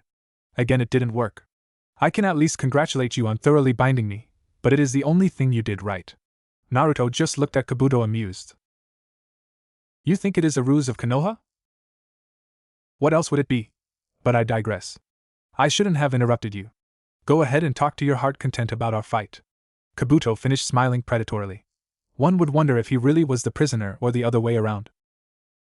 Naruto looked at Kabuto contemplatively. He was asking himself if he should tell him that Konoha didn't even know that Naruto had him in his possession. In the end, he chose not to and kept it for a later time. As I was saying before you interrupted me, you talked during our fight a lot. You mentioned something very interesting about your abilities though. This time, Kabuto was more attentive as he had an idea where this conversation was going. After all, he was the one who made these kinds of remarks, and usually what followed next was he dissecting the person on a table. If I remembers correctly, you said that you could regenerate dead cells, thus healing yourself for as long as you had the chakra needed to do so. You also bragged a lot about the fact that unlike Tsunade's own regenerative technique, yours didn't age the user as you didn't create new cells but brought them back to life instead. Am I correct so far? Kabuto didn't reply much to Naruto's disappointment. Now I won't beat around the bush, as I am sure you already guessed what I am after. I want you to teach me that technique. Gone was the smiling Naruto. In his place was a serious ninja who wouldn't hesitate to kill to get what he wanted, and Kabuto knew that as well. But if I give him what he wants, I won't have any use for him left. He thought, but Naruto didn't finish his speech. And before you think of using a bloodline as an excuse, I suggest you rethink your strategy, as I know for a fact that you have no bloodline. Kabuto looked at him curiously, prompting him to reply. How I know this little tidbit of information isn't yours to concern with. I don't need such excuse when I simply know that this isn't something you can learn. Someone with such little knowledge of the medicinal art would never be able to grasp the concept being my jutsu. So you must have understood that it isn't that I don't want to, but I cannot teach you this. He finished with a satisfied smile because of two facts.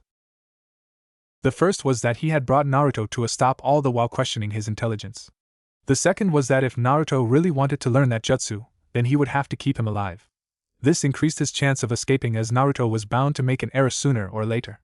When he looked at Naruto's face though, he couldn't help but feel like he was forgetting something very important, something that would come back to bite him hard. For his part, Naruto was lost in his thoughts as he contemplated what he had to do. On one hand, Kabuto's analysis of the situation was right. If the jutsu involved deep knowledge of the medicinal arts, then he couldn't learn the technique, or at least the Naruto from before his rebirth. Kabuto didn't know the ability he had access to now, so he couldn't have anticipated that he could acquire knowledge at a fast rate. So he could go ahead with Kabuto's implied tutoring and learn the technique after a while. But that would make him reliant on an enemy, something he didn't want in the least. On the other hand, he could simply take the information he needed by force, but even he had to admit that he was no interrogator. Of course, he could senselessly hurt Kabuto until he got what he wanted, but there was no way to say if it would work and how long it would take. That left him with limited options to find a sure way to get information. The first thing that came to his mind was ironically the mind attacks possessed by the Yamanaka clan. If he were to learn them, he could easily invade Kabuto's mind and get what he wanted. His mind made up, he carefully went outside of Kabuto's sight, behind the trees where 2 teams of Naruto's clones waited. The clones were there to keep an eye on Kabuto for the time being. Naruto replaced them every 12 hours to be sure that they didn't dispel from lack of chakra. The Naruto that led the interrogation nodded at them before he disappeared in a puff of smoke, knowing that the original would get the information or lack of and decide what to do next. A few days later. Like always, Tsunade was sitting behind her desk working tiredly on paperwork. You would think that a ninja of her stature wouldn't waste her time doing such menial task. Unfortunately, it was a requirement of the position she held. While she could easily delegate the work to several of her underlings, she would still need to check whatever those subordinates of hers did. After all, most of the paperwork was about day-to-day management of the village. She wouldn't be surprised if someone took advantage of it if they could. Sighing, she looked at the drawers under her desk where she kept her stash of alcohol. What she wouldn't do to get a glass right now. Still as drunk as always. A voice was heard coming from the window on her left. She replied by throwing a handful of papers at the intruder, who easily dodged it.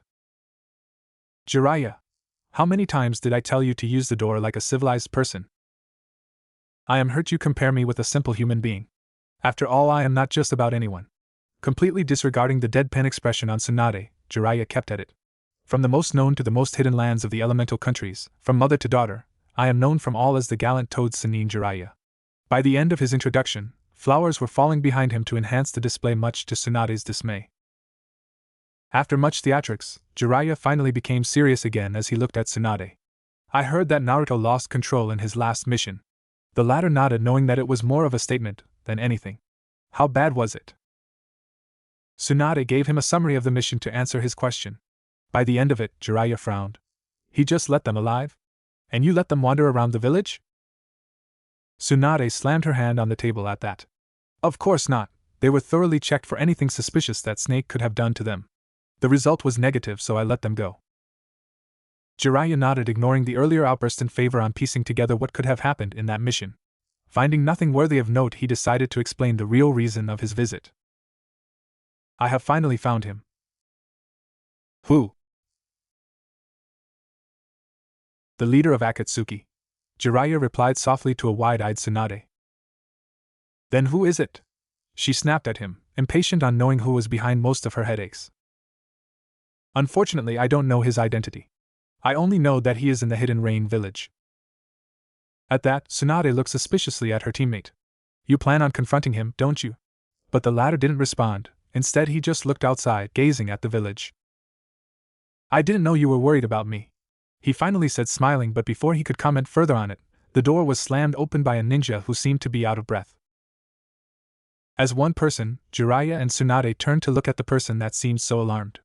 In less than a second, they recognized the person as Yamato, the only survivor of Orochimaru's experiment to obtain the bloodline of the Shodaime Hokage.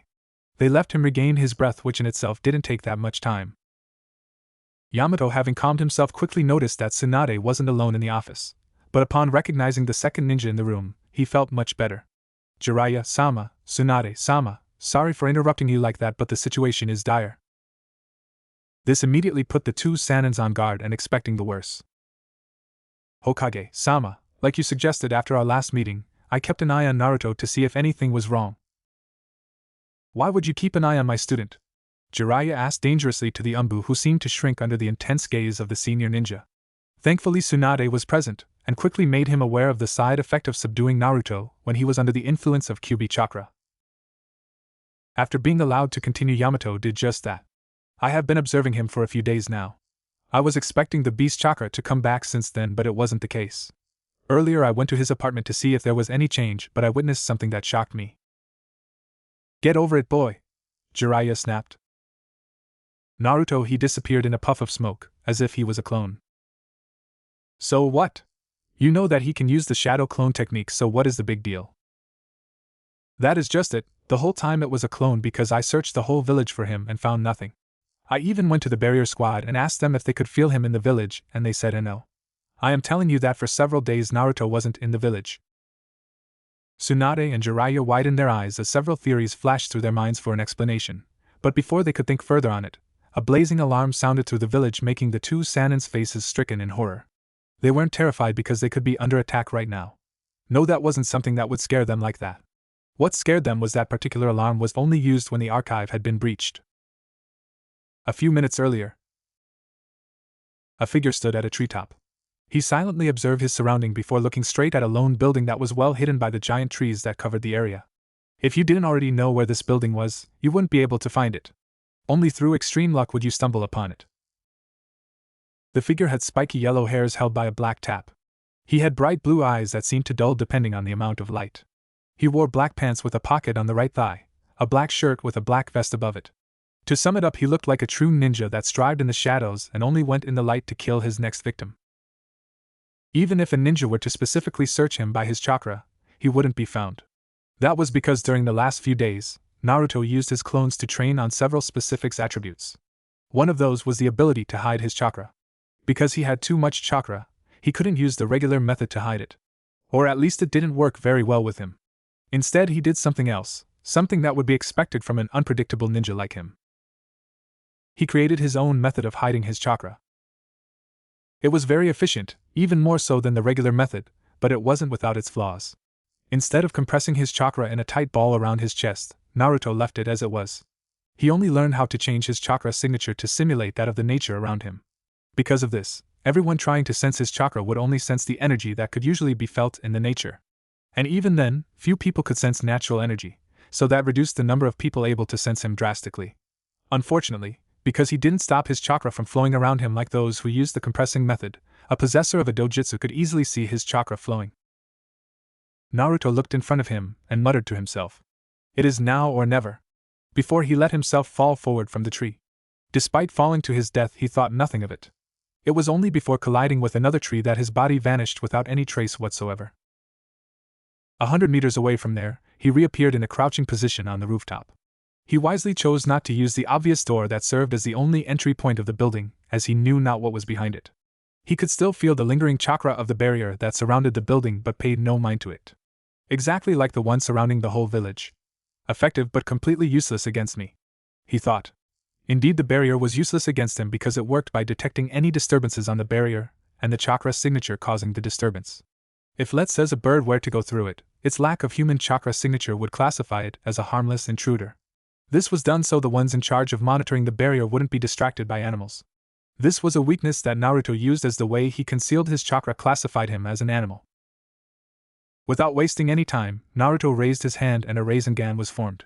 He slammed it on the roof, creating a hole large enough for him to get through. He jumped through it, and found himself in a room bare of anything. A door was in front of him, but he could already heard people moving through the corridor thanks to his sharpened hearing. Probably alerted by the ruckus I caused, he thought while he quickly searched for a spot to hide. Not long after that, the door was slammed open and kunai sailed through it toward no particular target. Following the flying weapons was a ninja garbed like an umbu. Upon entering the room, he quickly took position in the center of the piece while looking behind the door for anyone that might be hiding there. He found no one. A voice coming from the door said, "Did you find anything?" "No. Whoever caused this must have fled the room before we came here," the ninja inside the room said as he looked at the hole on the far end of the piece. Upon saying that, the second ninja cautiously got inside the piece to confirm what his fellow ninja said. He too looked inside the room and found nothing. He even tried to disrupt his chakra flow in case they were under a genjutsu, but to no avail. He turned to the first ninja to speak when a shadow fell from the ceiling and he felt a hand holding his face and quickly turns it in the other direction, breaking his neck. The second ninja, still analyzing the hole on the ceiling, didn't even notice his fellow ninja death before he choked on his own blood. He had time to look at his torso to see the tip of a kunai protruding from his chest before he fell on the ground. Time seemed to get back to normal as the two bodies fell on the ground at the same time, with Naruto standing in the middle looking disappointed at his victims. They always ignore the ceiling as a potential hiding spot, he thought before moving toward the corridor and closing the door behind him. Knowing that he had few minutes before the other's guards wonder where his last victims are, he quickly and silently moved through the level he was on in search of the stairs leading to the ground floor. He knew that the archives must be enormous, so it was simply impossible to keep them on any of this building's floors. That meant the only place they could be was underground, so he had to go down. It wasn't long before he found the stairs and quickly went down, only stopping at the first floor where he sent 4 clones to take care of those staying at that floor. He didn't want to be boxed from all sides after all, so it was easier to incapacitate everyone in his path. Without opening the door leading to the corridor of the ground floor, he felt 5 ninjas standing all the way. He scowled at that, as that meant at least one ninja would detect him. He could only hope that none of them possessed a device to activate whatever alarms was in place. On the ground floor stood 5 umbus standing at about 5 meters from each other's. They were positioned in a way that they would be immediately alerted if one of them was attacked. Of course, they had never been attacked before, as few people even knew this place existed, so they weren't worried that much. But still, orders were orders, so they kept their guard up no matter how boring the task seemed. Unfortunately, nothing could ever prepare them for what happened in just about a few seconds. The ninja standing at the end of the corridor saw everything in slow motion. Without warning, the door leading to the stairs was blown toward them. Fortunately, the closest ninja easily dodged it by jumping above it, but in a blur a shape appeared under him, waiting for him to fall on the ground. Not one to disappoint, he fell to the ground, but at the same time he swung his short sword toward the figure, who sidestepped to the left and retaliated with a backhand to the ninja arm and disarmed him. The second ninja, seeing this, moved in a zigzag pattern toward the two fighting. Naruto looked at him and with deadly accuracy kicked the first ninja toward the second. The 2 ninjas were slammed on the wall, groaning from the pain. Naruto only had time to look at the other ninjas in the floor to see a cloud of weapons flying at him. Most of them pierced him before he fell on the floor. The Umbu looked closely at Naruto's dead body to confirm his death when it erupted in smoke. Shit! The Umbu swore, as he had to jump backward to dodge an axe kick that slammed on the ground, leaving a dent on it. Before he had time to retaliate, Naruto vanished from his spot and appeared under the ninja. He cut his legs off the ground and with a reverse kick, kicked him toward the ceiling. The 4th ninja had been moving through hand seals for a jutsu when he found himself face to face with Naruto, who appeared above him, and slammed his head on the floor with a backflip. He vanished again and appeared behind the ninja that he sends earlier toward the ceiling. He surrounded his waist with his arms and rotated on himself before slamming the ninja head first on the ground in a perfect mimicry of Lee's lotus attack. The last ninja who saw all this widened his eyes and moved through hand seals for a jutsu that would be impossible to dodge in such narrow corridor. A dragon made of fire erupted from his mouth and charged at the still airborne Naruto. An explosion later and smoke from the impact point. The ninja looked with barely concealed anticipation as the smoke was lifted. But before he could clearly see, a bluish hand made of chakra erupted from it and pierced his belly. He only had time to widen his eyes before he fell on the ground dead. The smoke lifted, Naruto looked around himself and checked that the other ninja were out of it. Finding none of them alive, he moved toward the end of the corridor that the ninjas seemed to protect. There, he found a trap that led underground, but above it was a seal that protected the entry. Thanks to the little lessons he got under Jiraiya tutelage, he was able to determine that it was like the barrier that protected the village. Except this one was a physical one. It seems that it absorbs physical energy, and rejects it at the one that produced the energy in the first place. He swore as he finished his analysis. He wasn't a seal master like Jiraiya, so he couldn't create a counter seal for this. Every solution he had in mind would immediately alert everyone in the vicinity of his intrusion. He could live with that, as he had planned to alert Konoha anyway to facilitate his other mission in the village, but he would have preferred to do so in his own terms. Sighing, he went about the process of destroying the seal. No time like the present, he muttered before gathering chakra on his palm and force-feeding it to the seal. This was a method Jiraiya showed him to counter a seal. Unfortunately, it wasn't efficient, as you usually needed a shitload of chakra even for the basic seals, not to mention that by using that much chakra you became a beacon for anyone, thus alerting them of your presence and position. And as if on cue, a blazing alarm sounded through the building and probably in the village too. Naruto thought with a scowl. Taking into account the time needed to cross the village and reach this spot and the time for Tsunade to put together a team to get here, I have at most 10 minutes before they are here. He thought just as the seal broke under the pressure, giving him access to the trapdoor. Back to the village. Back to Tsunade's office, things were getting serious as several ninjas, mostly umbus, were coming to her office. For most of them, they had never heard of this kind of alarm. Usually the alarm was followed by a specific series of distinctive sounds that gave the instructions they were supposed to follow. But this time, they were acting blind, which is why they were going to the Hokage Tower to receive their instructions. Yamato too didn't know what this specific alarm meant and was looking around panicked. At first he looked at the 2 Sanins for guidance but quickly found that they were even less useful than him. That was because Jiraiya and Tsunade knew very well what that meant and had every reason to be afraid. The archive is under attack? How is that possible? No one even knows of its existence. That shouldn't be possible at all. Tsunade was thinking, more like denying the possibility of such a thing happening. It had to happen when I am back in the village. Jiraiya thought a scowl replacing his earlier horror-stricken face. I told Sensei that keeping such thing would come back to bite us later on, but of course he didn't listen to me. Now we are in this situation. If those information fall into the wrong hands, then we are as good as dead, politically speaking. Their introspection over, Tsunade immediately took charge. Cat. A ninja with a cat mask appeared in front of her. I want you to dispatch the Umbu everywhere in the village to protect every sensible spot. The Umbu nodded before disappearing to execute his mission. He knew that the Umbu had to protect places like the Hokage Tower, the hospital, the academy, and several places of interest in case they were under attack. Another Umbu appeared in front of Tsunade. This one had a rat mask and had a slender figure indicating that she was a woman. Gather all the Jounins and Shunins and have them cover every exit of the village. I want Konoha on lockdown. No one is allowed to get in or out until the matter is resolved. Having his order, the ninja went away. Another one quickly replaced her. As for you, have the Genins evacuate the civilian to safety and stay with them for added protection.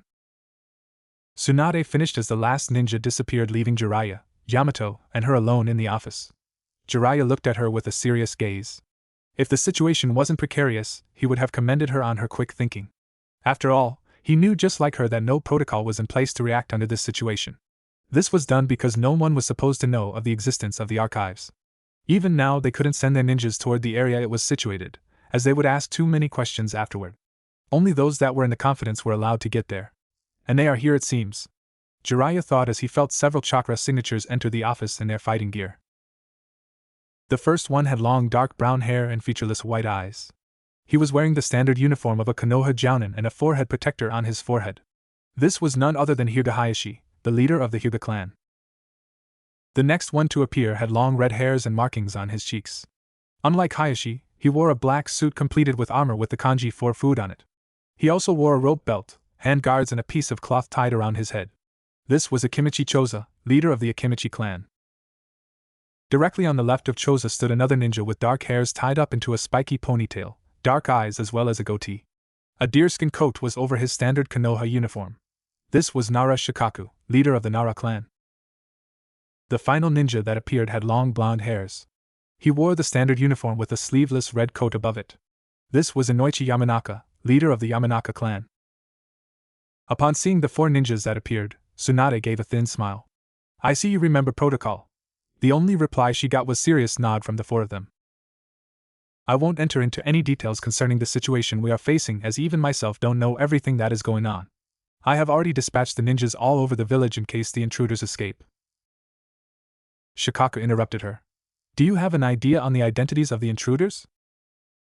I have one, but we will talk about it while we move toward the place, she replied before she turned toward Yamato, who was still in the room looking at the happenings.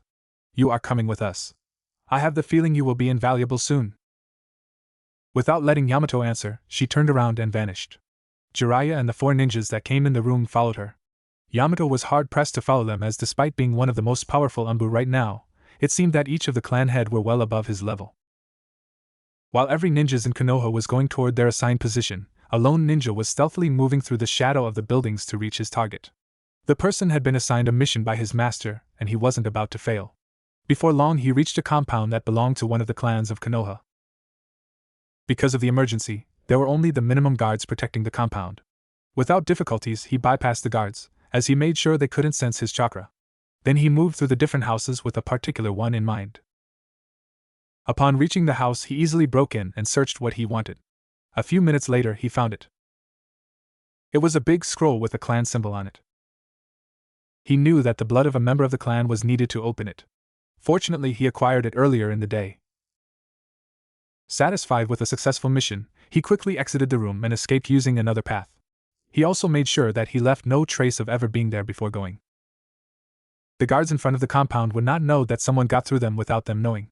It would be a long time before they noticed the missing scroll, as they didn't use it often. It took 10 minutes for the special team formed by Tsunade to reach the archive's location. That was including the time needed for her to give orders to her ninjas. If it wasn't for this they would have been here earlier, but there was nothing they could have done about it. They stopped just in front of the building Naruto entered just minutes before they came here. Yamato looked at the building and found nothing noteworthy about it. Appearances are deceiving, he repeated it to himself, and quickly waited for his orders. Tsunade on the other looked at the building in deep though. If she was right about the identity of the intruder, having Yamato present when they confronted him would be advantageous for them. At the same time, she didn't think that the Umbu was ready to learn what was inside that building. She didn't have to make a decision as the resident strategist of the village took it from here. It would be better for you, Shikaka looked at Tsunade and Jiraiya, to go inside the building, along with Yamato just in case, while we stay outside to stop anyone from escaping. We don't know what the intruders have done to the building. You and Jiraiya are more likely to escape any traps they may have put in place. Hayashi will stay with us and scan the area with his Byakugan, to warn us of anyone getting in or out of the perimeter. Tsunade just nodded at the plan, as she couldn't find a better one. Jiraiya just nodded absently as he contemplated what he would do if it really was his student down there. He went after Tsunade and Yamato as they entered the building, going directly toward the trapdoor. Upon reaching it, Jiraiya noticed the burn marks around the seal that used to block the passage, and a chill went up his spine. He was the one that taught Naruto how to destroy a seal after all. He knew that the latter was brash enough to counter a seal by overloading it with chakra. If it was the work of another village, they would have prepared for such protection and got through this more subtly. The farther they went inside the underground maze, the clearer it was that Naruto was behind this. He could see grinding marks left by what could only be a Rasengan. The three ninjas cringed though when they saw the devastation that was left behind Naruto's wake. Dead ninjas laid on the path. Because of the amount of defeated ninjas, they were beginning to think that Naruto wasn't alone. They simply couldn't conceive that Naruto reached such level that he was able to dispatch a whole garrison of elite ninjas that held the advantage against him, as they knew this place like the back of their hands. But the proof was there. No one seemed to have survived. Before long they reached a huge door that led to the main room. Readying themselves, they pushed open the door and got inside the room, careful not to ignite any traps. But what they saw inside the room wasn't something they expected. Inside the room sat a lone figure on a table. They quickly recognized him as Naruto, not that the latter was doing anything to hide his features. What surprised them was the fact that the shelves were bare. Every scroll had been removed and put somewhere else. They didn't know where, but supposed Naruto had a hand in it. Another big surprise was that Naruto seemed to have been waiting for them to come, as he sat on the table with his right leg crossed over the left. He looked at them and said slowly, "You took your time to get here, Tsunade, Jiraiya, Yamato." The way he talked increased the bad feeling the three had, but they were ninja for a reason. Tsunade, quick to anger, was the first to speak while Jiraiya and Yamato chose to observe. "Naruto!" she yelled. "I am not that far, you know. You don't need to yell at me," Naruto answered, looking at her dead in the eyes. Not perturbed in the least, Tsunade spoke again. "What is the meaning of this? Have you finally lost your mind? You attacked and killed several members of the Konoha forces. Then you infiltrate a protected area?" Naruto took his time to reply to these questions. "For your last question, there was no sign that said it was banned from entering this building, so you will excuse me if I didn't particularly feel the need to ask for permission." Tsunade gnashed her teeth at that, wanting nothing more than to smash the brat mouth. "Concerning the killing of the Konoha forces, they shouldn't have attacked me in the first place. I could even claim self-defense for that one. How was I supposed to know that they weren't enemy disguised in Konoha ninjas sent to capture me in an unknown area of the village?" They couldn't fault the logic of the kid, and if it weren't for the change in personality, and the earlier suspicion toward him, they would have been inclined to believe his story, but as it was, they knew that it was load of crap. "Do you really think we will believe such story?" Tsunade asked incredulously. "Not really, but I wanted to try it anyway. No loss on my side," Naruto nonchalantly added to a fuming Tsunade. "But enough with the jokes. I am sure you have a busy schedule to follow just like me, so I will get to the point." Naruto rose from the table and observed amusedly as the bodies of the Konoha ninjas tensed. What happened to the Uzumaki family? To Yamato, the question was an easy one, and he found nothing suspicious about it, while the two Sanins immediately tensed at that. The reaction wasn't lost on Naruto's part, and it reinforced the impression he got about the two of them. "Mind you, I am not asking for the cover story that is recorded in the public library for anyone to see. I want the truth," he added. Tsunade briefly looked at Jiraiya for guidance before she looked back at Naruto with anger clear in her eyes. "Are you telling me that you infiltrated this place just to learn this? Did it ever occur to you that you could simply have asked us? Do you think I would ask you something like that after discovering that someone, probably a Konoha ninja, had tampered with my mind to stop me from learning the full ability of the shadow clone technique?" Naruto shot back, shocking the Sannin, from the knowledge that his mind had been tampered with, or that he now knew the secret of the shadow clone technique. Only they knew. "I knew this place existed since a long time, but I never saw the need to get inside the building. Recently, though, I learned that several things had been hidden from me by this village. The very village I was ready to lay my life for. If you think that I won't do everything I can to get what I want, then you are sorely mistaken. This village owes me and I intend to collect it. Naruto continued with venom in his voice. They could see a vindictive satisfaction in his eyes, but they couldn't determine where it comes from. Jiraiya, wanting to defuse the situation and save his student from Tsunade, opened his mouth to speak, but his teammate beat him to the punch. Jiraiya, I don't want any of your excuse right now. I don't care if he is your apprentice, but he has gone too far this time. He will have to answer to the council for this. This time I won't protect him from them. Jiraiya just dropped his head, as he knew that Tsunade was right. She had already done so much for the kid even though he didn't know it, but this time he knew that the boy had gone too far. They wouldn't be able to protect him from the council, especially not from them. If only he had told him about his family earlier. Naruto saw Jiraiya's reaction but thought nothing of it. He didn't know what they were talking about, and frankly he didn't care. He wanted the truth. He wanted to know what happened to his family, and why it was hidden from him in the first place. Nothing would stop him from discovering that. You should have fled from here while you still could, Tsunade said as she cracked her knuckles. Why should I? Because you would have stood a chance at escaping. At least for a little while, until the hunter Neens would have caught with you, she said as she made a coded signal for Yamato for him to get ready. She looked at Jiraiya and knew that he wouldn't be of use to them, as he didn't seem to want to fight his own student. She could understand that, but fortunately Naruto wasn't her student. She considered him like a little brother sometimes, but he would never replace Nawaki, and that was the end of it. You seem awfully confident in your capacity to subdue me if not kill me. I cannot say I am surprised. After all, this village has always underestimated me, Naruto said as he crossed his arms in front of his chest, not even preparing for an attack from his enemy. Tsunade scowled at that. I have the right to be confident, Gaki, unlike you. Without warning, she charged at Naruto and punched him in the face. Or at least tried, as the latter ducked under the punch and retaliated with his own. It was easily blocked by Tsunade, who caught it in a firm grip and launched him toward one of the shelves. Before he collided with it, he regained his balance and softly landed on it, looking down at the Konoha ninjas. Tsunade's scowl deepened, surprised by Naruto's recovery. She smirked though when a tree broke through the shelves and forced Naruto to jump toward her. She immediately prepared herself to punch Naruto, but she could only widen her eyes as the latter vanished too fast for her to follow. What she did felt was the pain that erupted on her belly. She was violently launched to a set of shelves with the chakra from the Rasengan surrounding her body. Jiraiya could only look in shock at what he had witnessed, while Yamato, true to his position as an Umbu captain, kept attacking Naruto with plants. Before the wood could reach him though, a hand made of chakra was formed behind Naruto and went through the wood, completely destroying it in the first place. Yamato only had time to dive to the side as the hand passed by the position he once stood at. But the hand didn't stop there as it turned around and charged at the still-downed Yamato, who could only look in fright at the mass of chakra. An explosion occurred where he stood. Smoke rose from the ground and concealed him. When the smoke was lifted though, Naruto scowled at what he saw. Standing between the hand and Yamato was Tsunade, with her right hand impacting with the chakra arm. Slowly, the arm dissolved as he stopped sustaining it with his chakra and saw Tsunade look at him with a serious gaze, something he only saw when she fought against Orochimaru 3 years ago. Yamato, go beside Jiraiya. It seems that your talent won't be needed in this fight after all, Tsunade said coldly, all the while keeping an eye on Naruto in case he tried anything. Yamato did as he was ordered. He wasn't willing to get involved in what seemed to be a battle way out of his league. Once her subordinate was away from what had become an arena, Tsunade focused entirely on her opponent. She never would have thought that the brat would progress this much. From Jiraiya's reactions she could tell that the techniques he used weren't something taught to him by her teammate, and that worried her greatly. If Jiraiya didn't know them, then Naruto had been able to fool a Sannin for a long time, and that wasn't something that could be done so easily without tremendous skills.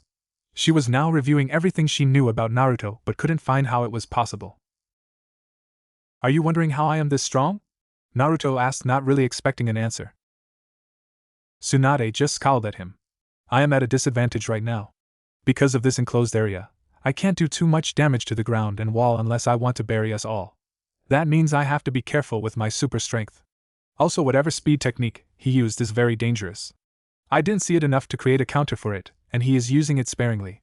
Maybe so I won't understand how it works, she thought, analyzing the situation she was in. Be grateful, brat.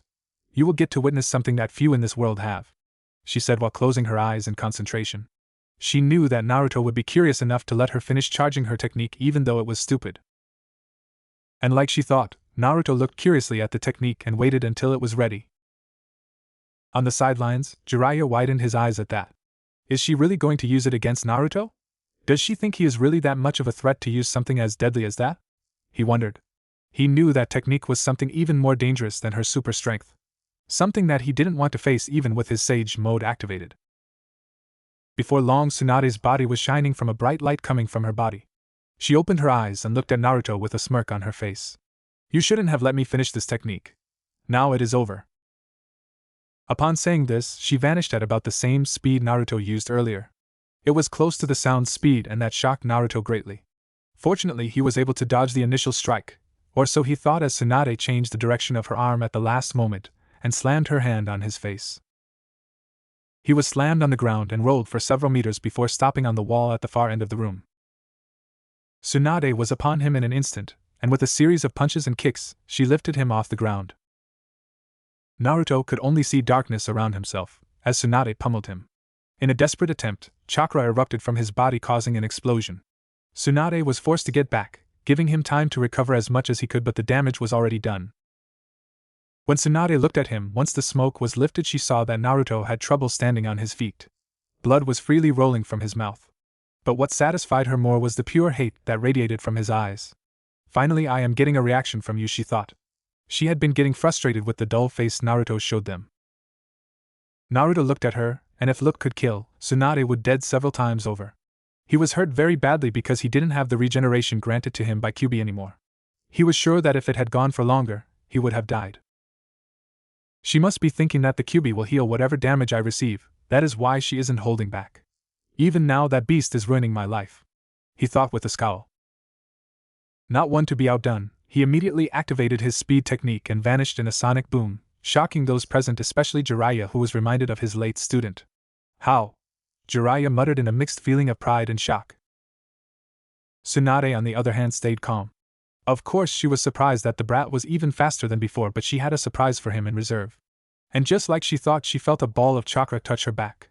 In a reaction time that would render even the Yondaime Reikage green with envy, she rotated on herself and kicked the offending arm to the side. Before Naruto could retaliate, another punch was slammed on his belly. In a puff of smoke, Naruto was replaced with a log was destroyed from the impact.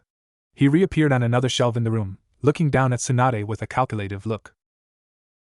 Tsunade, confident as ever, looked at him with a smirk.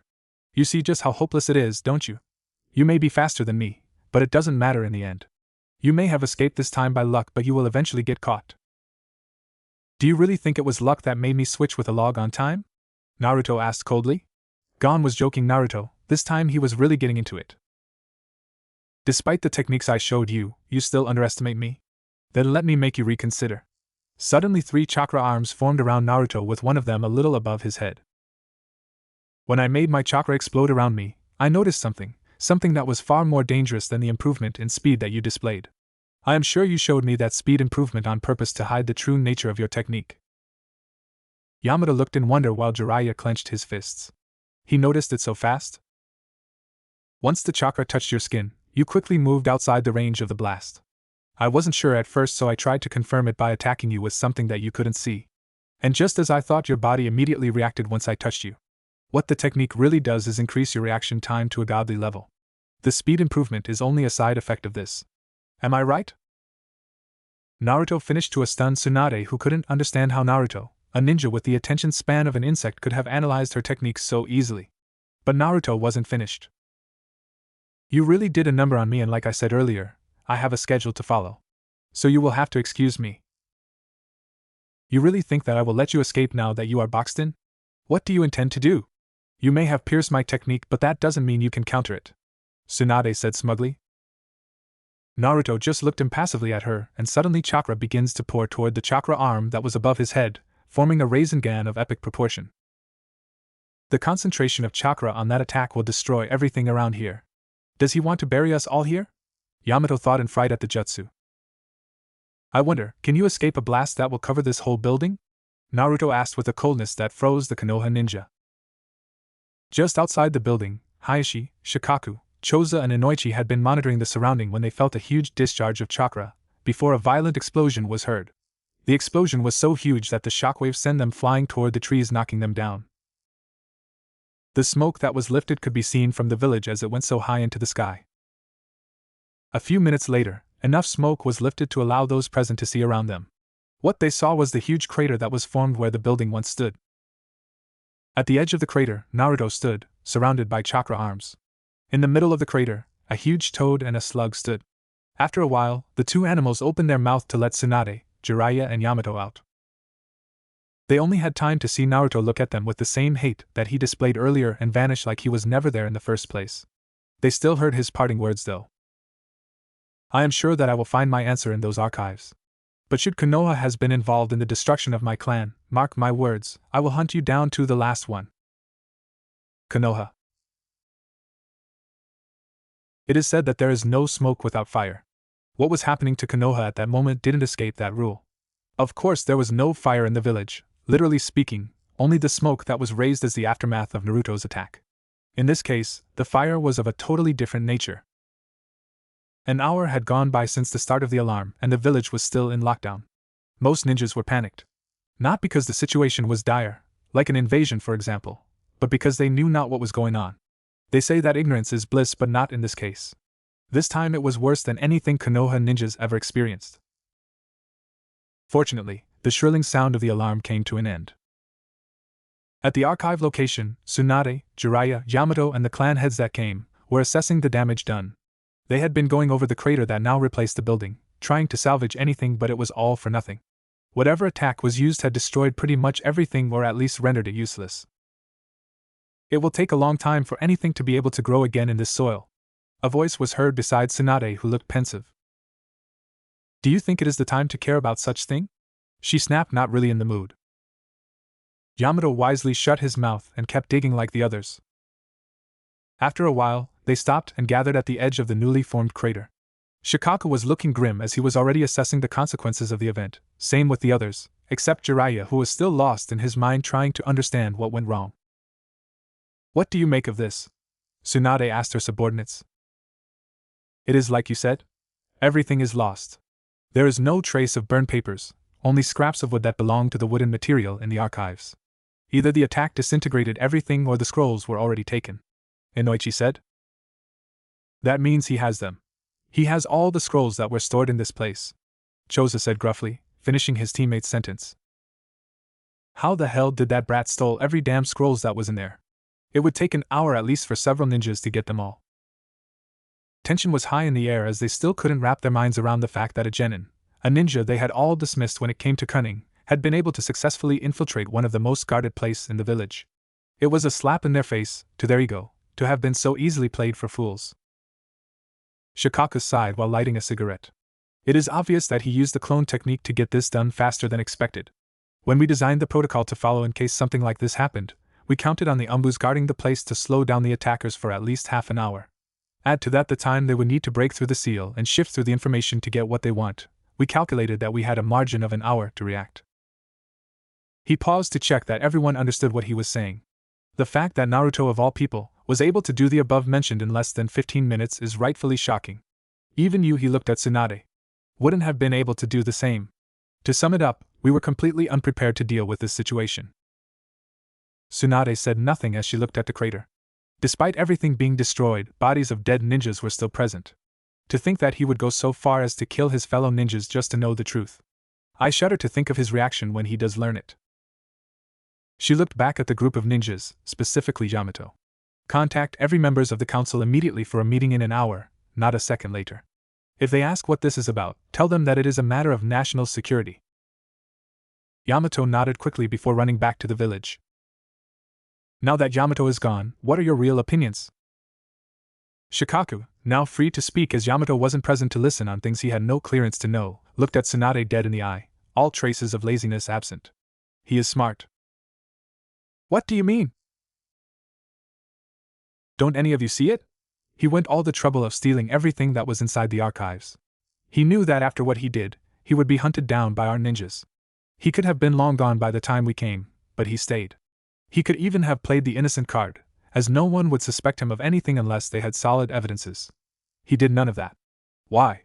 Because by having in his possession what could be termed as the black book of the village, we cannot attack him if we don't want to risk him giving it to an enemy. He wanted us to know that he had it. The others looked at Shikaka, not really surprised. As always, he was able to see what no one noticed. It wasn't for nothing that he was the lead strategist of the village. Tsunade, though, wasn't so sure of that. Yes, we won't be able to directly hunt him down, but that doesn't mean other groups will do the same. You mean? Inoichi muttered, not finishing his sentence, as if there was someone currently listening on them. Yes.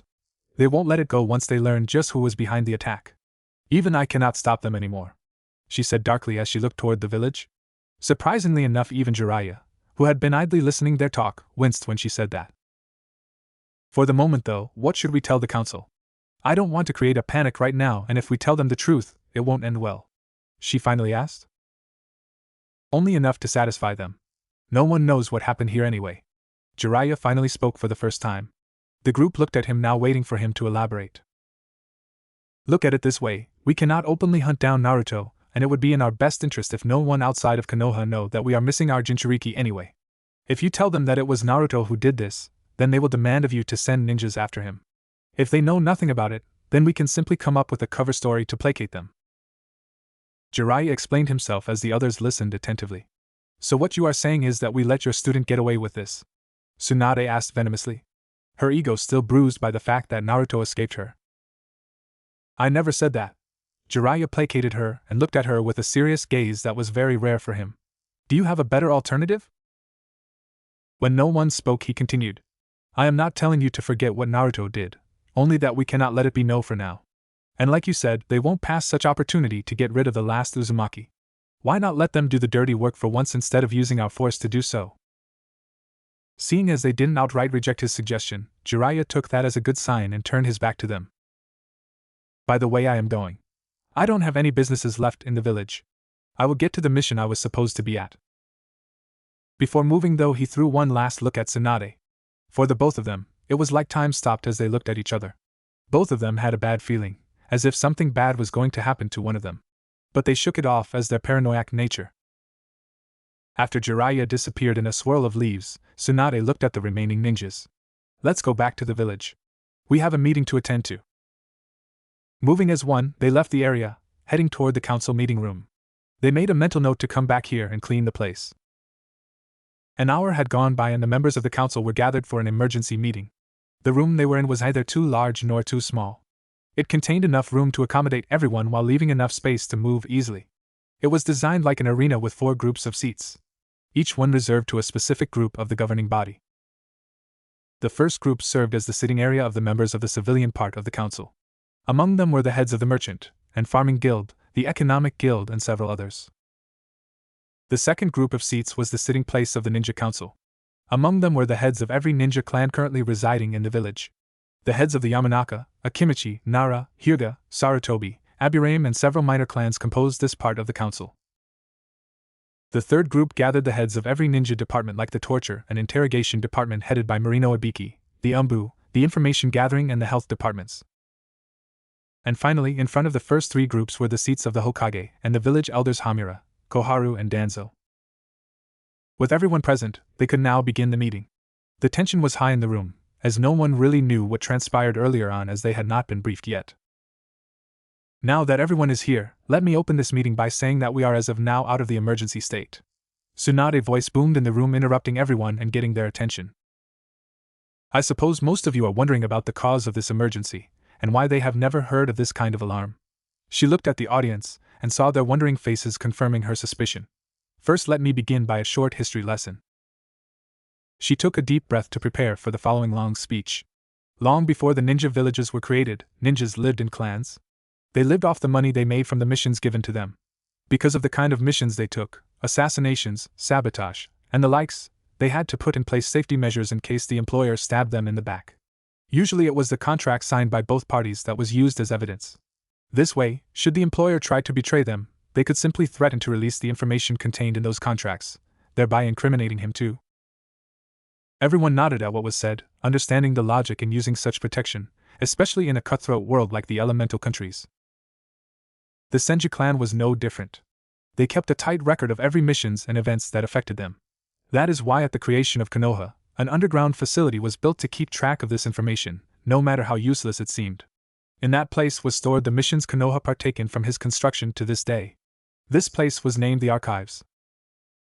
At this point, almost everyone present was gaping like fish, as they never could have guessed the existence of such place. They had so many questions they wanted answered and were about to shout them, but a look from Tsunade silenced them immediately, wisely deciding to leave the questions for later. As you can imagine, keeping these records came as a double-edged sword.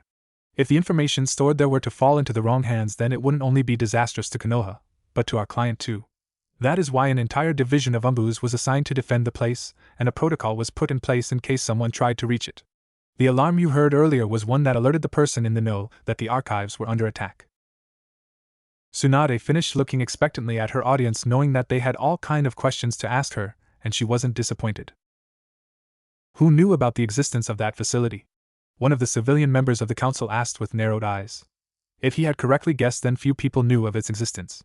Being one of the highest governing members of the village, he was angry that he wasn't privy to such thing. He wasn't the only one though, and Tsunade knew it as she could see the anger clearly visible on their faces. She could either tell them the truth and possibly alienate the 4 clan heads that knew the truth, which wasn't a good thing with the trouble they were currently facing, or lie to them. The decision was an easy one to make. Only the Hokage and the Umbu division in charge of protecting the archives were in the know. We couldn't afford to have too many people knowing the existence of this place. It would greatly increase the risk, so the Shodaime decided to keep it to himself, and the ones that needed to know. The answer was met with outraged responses, as most of those present were grumbling and muttering among themselves. Clearly the Hokages didn't trust them with this secret, and that bruised their ego more than anything. Are you implying that this governing body cannot keep a secret? The head of the health department angrily asked while standing up from his chair. A snort escaped Ibiki's mouth as he heard it, which made everyone look at him. You mean like this body kept the identity of the Kyuubi Jinchuriki secret? This wasn't the same, another civilian yelled. The people had the right to know who they were dealing with. You can't force us to like that, I mean that boy, like you seem to if we don't want to. Ibiki just looked at the civilian, easily conveying how little respect he had for the man. Don't get me wrong, I reserve the right to have my own opinion on someone, but that doesn't mean I mix my personal feelings with my work, unlike some of you. A good part of the audience glared at him, as they knew they were all targeted by the comment Ibiki made.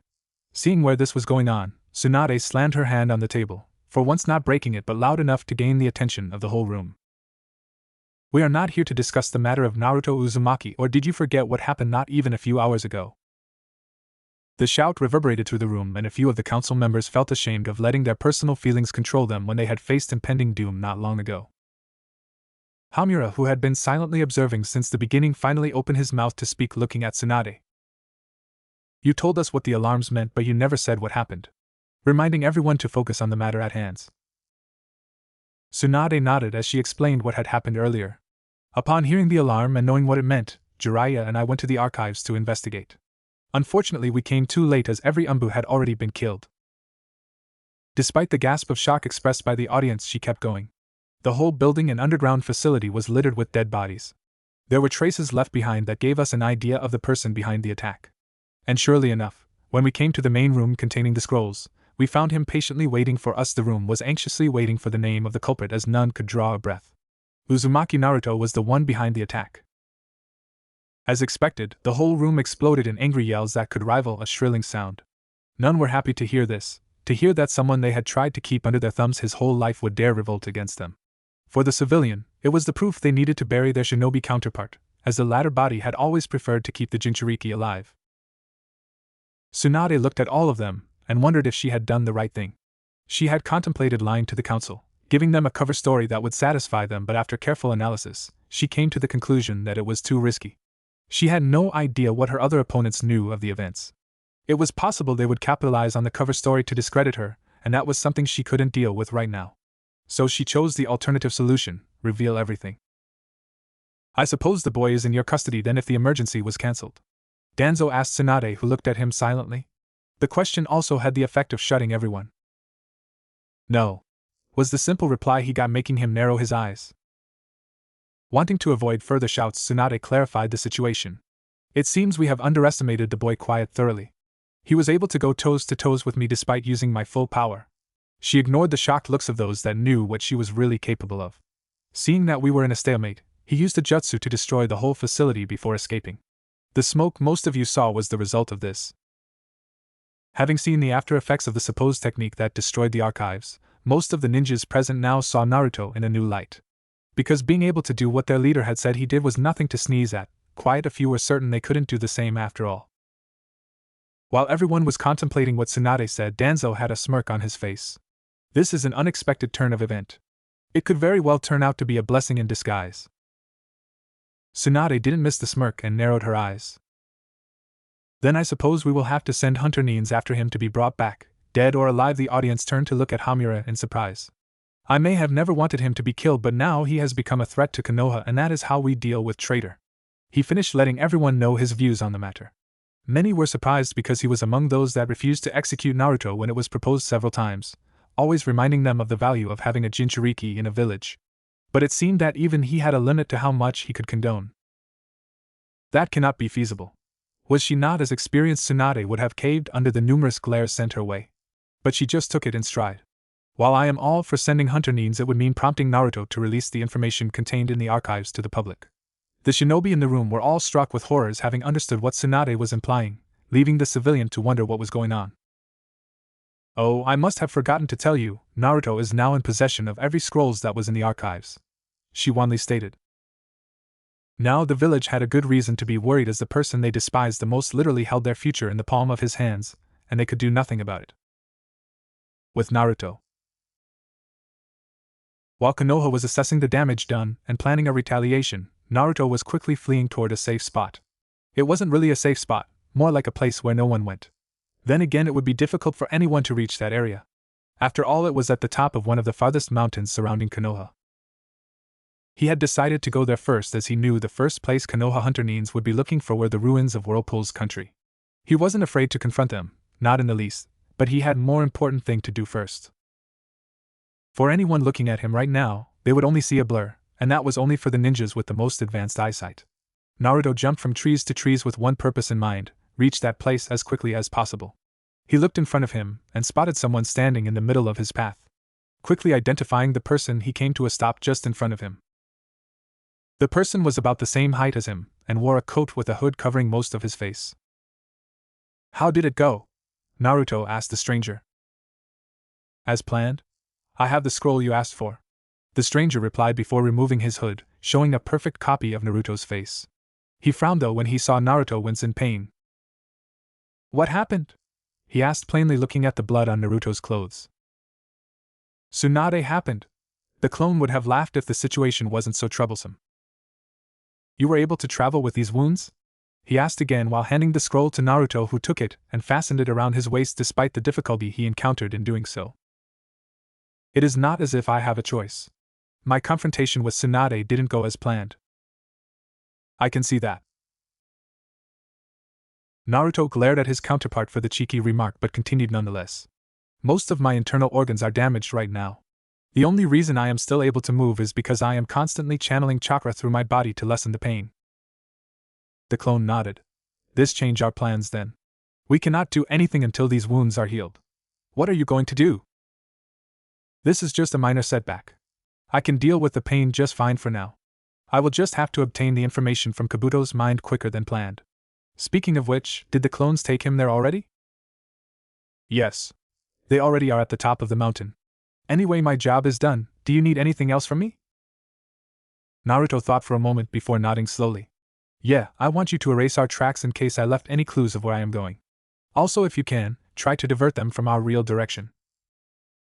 The clone nodded before retracing the path Naruto took while erasing anything that could indicate the current direction Naruto had taken. After seeing his clone disappear in the horizon, Naruto took another look at the scroll and smiled after seeing the symbol of the Yamanaka clan on it, before he looked in front of him and vanished in a burst of speed. A few hours or so later, Naruto finally reached the top of the mountain that would serve as a safe spot for him for the next few weeks. He looked around himself and smiled as before him was a vast plain that would be useful for his training purpose. He could feel the chakra of his clones far away from the spot he was in, which was a good thing, as he didn't want Kabuto to witness his training. Speaking of which, I am still not able to sense his chakra from here. The only reason I was able to sense his position was because he is with my clones. I will have to find a way to rectify this soon. I can't afford to be taken off guard again," he thought while remembering how Sasuke was able to injure him. Forgetting about it for now, he sat on the ground with a little difficulty. "Because of the injuries, I cannot train in anything involving physical activity. I will concentrate on learning everything I can on mind attacks then. He sighed as he slowly opened the Yamanaka scroll and took his time reading it. For whoever is reading this scroll, I must warn you that what you will read isn't to be taken lightly, because most of the techniques described in this can kill you if they are incorrectly used. First of all, you must understand that mind attacks don't revolve around interrogation technique. Everything that affects the mind or makes use of it outside the body is considered a mind attack. Because of this type of attack is governed by one principle, the mindscape. To attack someone mentally is to enforce upon your target your view of the world or simply you mindscape. *****. Naruto attentively read the scroll as it described that the mindscape was a representation of one's mind. It was a world created by the owner where he is a god as he can do whatever he wants to the place. It also explained that the mindscape was the closest thing to the soul, and as a representation of the owner's mind, it rendered possible the access to information like memories of the owner. Finally, after hours of non-stop reading, Naruto reached the part that interested him the most. To learn how to view someone's memories, you have to follow all of these steps. Reach your mindscape. Project your mindscape to the outside world. Move your mindscape to your target. Take control of your target's mindscape or retrieve the information you need before you are detected or kicked out. *****. Naruto widened his eyes at that as he would never have guessed that the Yamanaka's techniques were that complicated. Nonetheless, he resolved himself to master them, as he was desperately in need of them right now. He knew no medical ninjutsu, and thus couldn't heal himself. He had no choice but to forcibly acquire Kabuto's regeneration technique as the latter would never heal him if asked. It was too much of an opportunity to get the upper hand for Kabuto to ignore. At best, Naruto would be forced to free Kabuto and hope that the latter healed him, as unlike Kabuto he needed the bastard alive to gain what he wanted.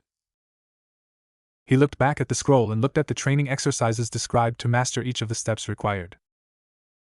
The first step demanded of him to master his mindscape, and to do so, there was several meditation and visualization exercises described.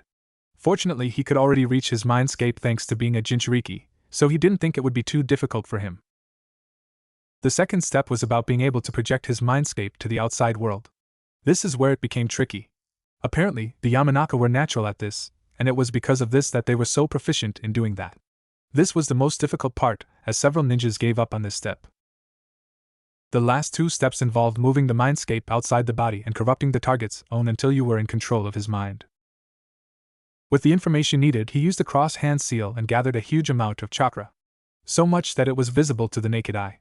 Then he muttered Kage Bunshin no Jutsu. The clearing was immediately filled with smoke, signaling the creation of clones. Once the smoke was lifted, so many clones surrounded Naruto that he couldn't even keep track of. He guessed that they were about 500 or so. Fortunately, they already knew what they were summoned for, and quickly sat on the ground in meditation posture. Naruto nodded to himself, as he slowly moved away and let his clones train. He was feeling so tired that the only thing in his mind was to take a nap. A few days had passed since the attack dealt to Konoha. Naruto was standing in the same clearing he trained for the past few days. Surrounding him were several scrolls that were placed in no order whatsoever. He was attempting to sort them in a chronological order, as it would make more sense to him that way. Each scroll detailed a mission or an event that took place in the past and affected Konoha or its interests. He had been at it for over 2 days now. When he took the scrolls from the archives, he didn't have the time to sort them, so he just made a huge stack before sealing everything in a scroll. At this time, everything going from the creation of Konoha to the Second Shinobi World War was sorted. That was almost half the archives. It could have been faster if he used clones for help, but he chose not to and instead used them for his needed training. He looked to his left, about 100 meters or so away, and saw to his amusement several teams of clones trying to manipulate their mindscape outside their bodies. Suffice to say that he was very pleased with their improvement. He had mastered his mindscape very quickly thanks to the meditation exercises he used. This also had the side effect of making him more aware of his chakra in general. It increased his control over his chakra and his understanding of the energy itself, but nothing major. When it came to project his mindscape to the outside world, he quickly learned that it was solely based on his will, something he had in spades. He quickly discovered that doing so made him create an ethereal shape for his mindscape. Most users, according to the Yamanaka scroll, shaped the projected mindscape as a copy of their body as it was more natural to do so. For him, though, he demonstrated just how unpredictable he was and instead shaped his mindscape as a formless mist. This had the advantage of not limiting himself to the rational thinking of the human mind. It had been difficult, but nothing he couldn't manage. The results had far outweighed the difficulties though, as unlike what Ino demonstrated, he could move his mindscape in every direction instead of a straightforward line. He could have began his training on corrupting the target mind then and there, but if there was something that he didn't like, it was to leave something unachieved. He wanted to master everything there was to know about mind attacks. He couldn't afford not to, as there were people out there that would try everything they could to learn his secrets, and why he had an infinite supply of chakra in the hope of replicating it. Sighing, he went back to the work he was doing, all the while ignoring the pain he felt when he moved his body. He now understood why some of the badly damaged ninjas chose to commit suicide instead of living with that much pain. Unlike them though, he had the hope of getting rid of the pain soon. Meanwhile, a team of Naruto's clones was trying and failing badly to overcome the huge weakness of mind attacks, losing control of their body while materializing their mindscape in the outside world. It was something that they didn't like, but they couldn't overcome this problem, yet. They had tried several ideas already, but none had any successes, although they didn't give up. They tried to keep a part of their mindscape in the body to be able to do both at the same time, but it was like trying to separate a river in two. It worked for a while, but in the end the two parts sought each other to become one again. They thought about using clones for the technique and thus keep the original safe, but they quickly learned that it wasn't so simple. When a clone is created, a copy of the mind is created too. But unlike the original, the copy of the mind is quite frail, even frailier than the clone itself. Because of this, trying to attack someone's mind using a clone was like trying to pierce a rock with paper, impossible. Fortunately, this didn't stop them from training, but in practice, only the original would be able to do any effective mind attack. The clone sighed in frustration and looked at the other members of his team as they were working before going back to work too. Unknown place a week later. In a dark room, a giant statue was sitting on the ground. Only the upper part of the statue's body seemed to get out of the ground. 2 hands were in front of the face. Upon each finger of the statue, a blurry image of a person was visible. One of the tallest shapes spoke. "This is the second time we are gathered in this month. Talk about breaking records. You wonder why we don't see too often with an ugly face like yours, Kisame?" Another shape spoke, grinning like a madman. "Up yours and your retarded god, Haiden," Kisame replied to a screaming Haiden who nastily waved back. "Haiden, shut up, you are wasting my time as it is." Another shape close to Haiden spoke lazily. "What time? The only thing you do is counting your money all day long. Are you taking me for a thief, Kakuzu? It is like you think I will steal it, greedy bastard." Haiden yelled back to a stoic Kakuzu. "Money is everything in this world. You should already be happy that I am hanging with a broken fool like you. Not my fault if your god was so poor he couldn't advertise his cult to the world. Kakuzu, I will kill you." Haiden yelled, but Kakuzu ignored him and instead scoured his ears like everything was perfectly fine. "How the hell are you two still alive with such behavior?" Another wondered out loud. "Maybe it is because they are competent, senpai. Only the weak ones die in this organization after all." An obnoxious voice was heard beside the earlier one. "Are you implying I am weak, Tobi?" The first voice asked with a vein on his forehead. "Of course not, Deidara, senpai, just a coward.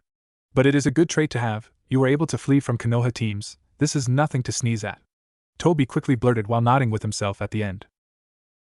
Deidara was about to kick the snot out of him when the shape that seemed to possess concentric circles in the eyes interrupted them.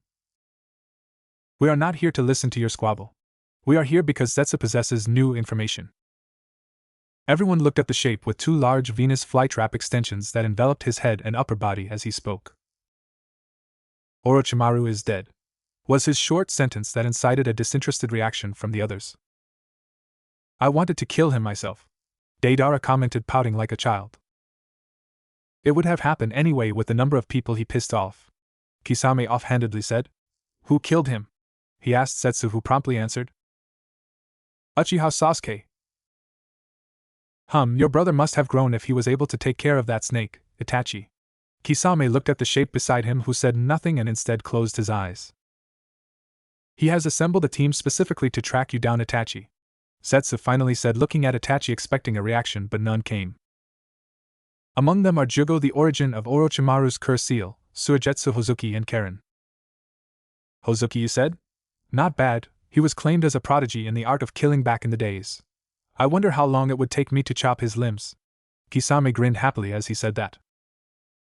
"This changed nothing of our plans, Haiden, Kakuzu. I expect you to deliver the Nibi shortly.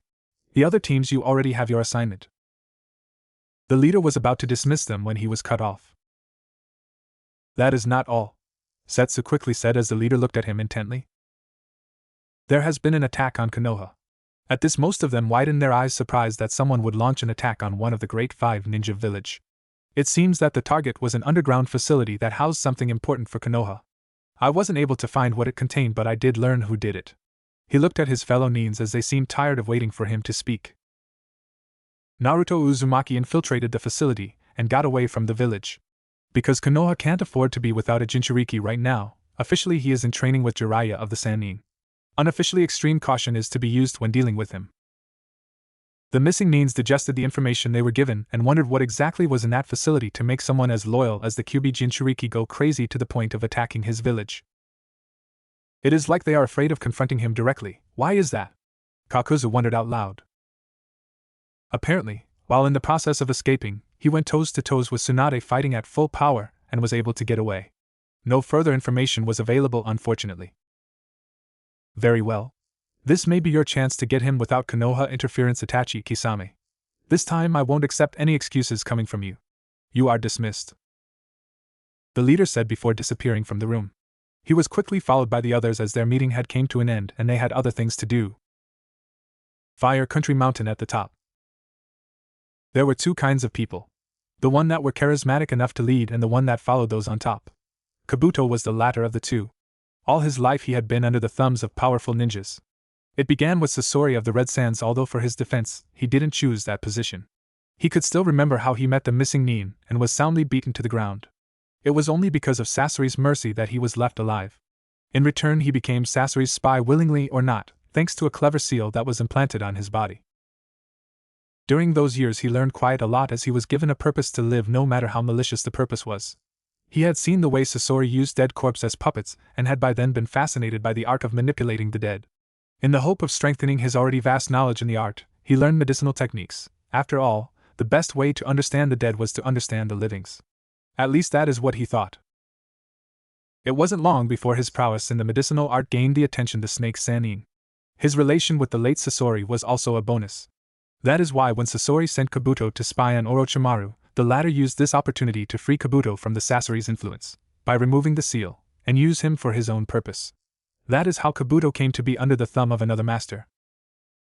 Once again, he didn't complain as it allowed him to pursue his quest of knowledge. Granted, the life of a spy was a dangerous one, it still brought tremendous advantages to him as he had access to forbidden lore he would otherwise have never gained.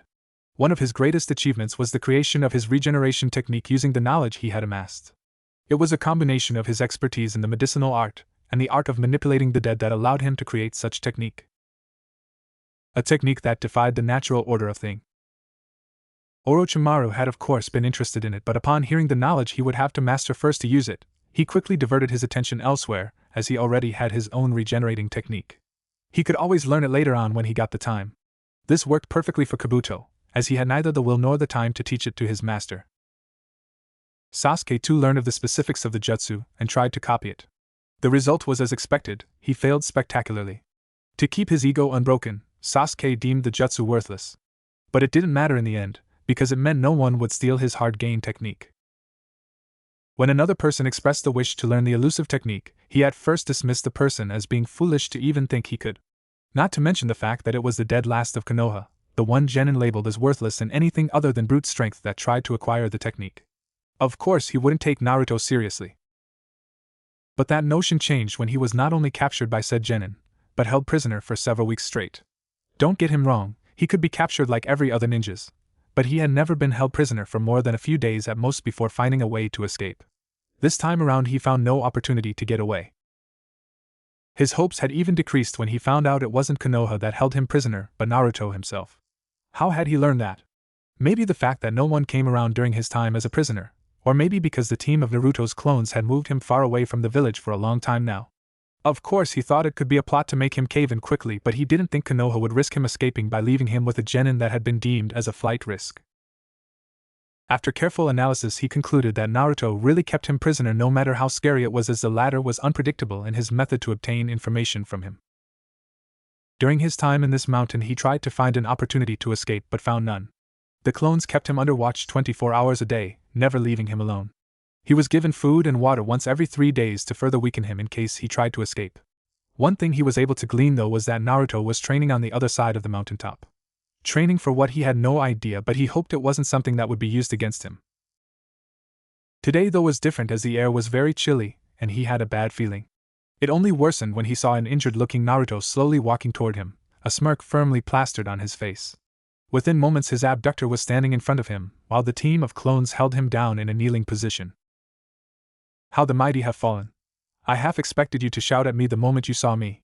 Naruto spoke as he eyed his captive briefly, looking at his body.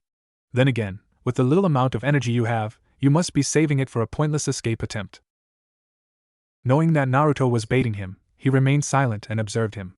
He was trying to predict Naruto's next course of action but was failing so far. No matter how much he analyzed everything, he couldn't find Naruto's goal. Had he given up on learning his secret technique? He wondered, as further interrogation about it never happened. The truth was that Naruto was unreadable to him. "You must be wondering what I want," he heard Naruto ask and shuddered. It was frightening to know that your enemy could read you while you couldn't do the same. "For several days now I have been training in mind attacks with only one purpose, to invade your mind. You said that it didn't matter if you wanted to teach me, as I had neither the knowledge nor the talent to learn from you, but I beg to differ. Your mind will provide me with plenty of knowledge, and all I need to learn that technique of yours." Kabuto's eyes widened in shock as he listened to Naruto. Of course he knew that Naruto could learn his technique if he could somehow get a hold of his memories, but he knew the latter lacked the mind attacks needed to do so. To learn that his enemy had taken a whole week to learn mind attacks solely to obtain his needed information was scary. But that fear quickly vanished as he reminded himself that it took decades to reach the level needed to attack someone's mind, especially his own. That was why a ghost of a smile appeared on his lips as he defiantly looked at Naruto. "You expect me to believe that you have reached the level needed to literally mind rape me?" He laughed even more as he saw how serious Naruto looked. "Even if it were the case, do you think I wouldn't learn of ways to protect my mind, especially in my line of job?" The last part was said with a sneer as he waited for Naruto to cave in, but the latter did none of that. He simply grinned like he didn't care and put his hand on his head. "We will just have to see who is more proficient, won't we?" was the last thing he heard as his eyes rolled in the back of his head. Lazily standing in what looked like an unending clearing was Naruto. He looked around himself, assessing the world he landed in.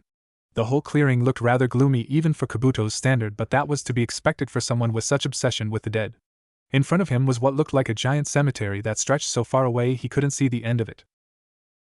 He is using a cemetery as a mindscape? Naruto wondered as he looked around himself. Having an idea just what the tombs scattered around the place would be used for, Naruto sighed before putting one knee on the ground, quickly followed by the palm of his right hand. Upon touching the ground, he closed his eyes in concentration before opening them again. Unlike before, the ground was now replaced by two main colors. The first one was purple and covered about 99% of the clearing, while the second one was blue and covered the rest.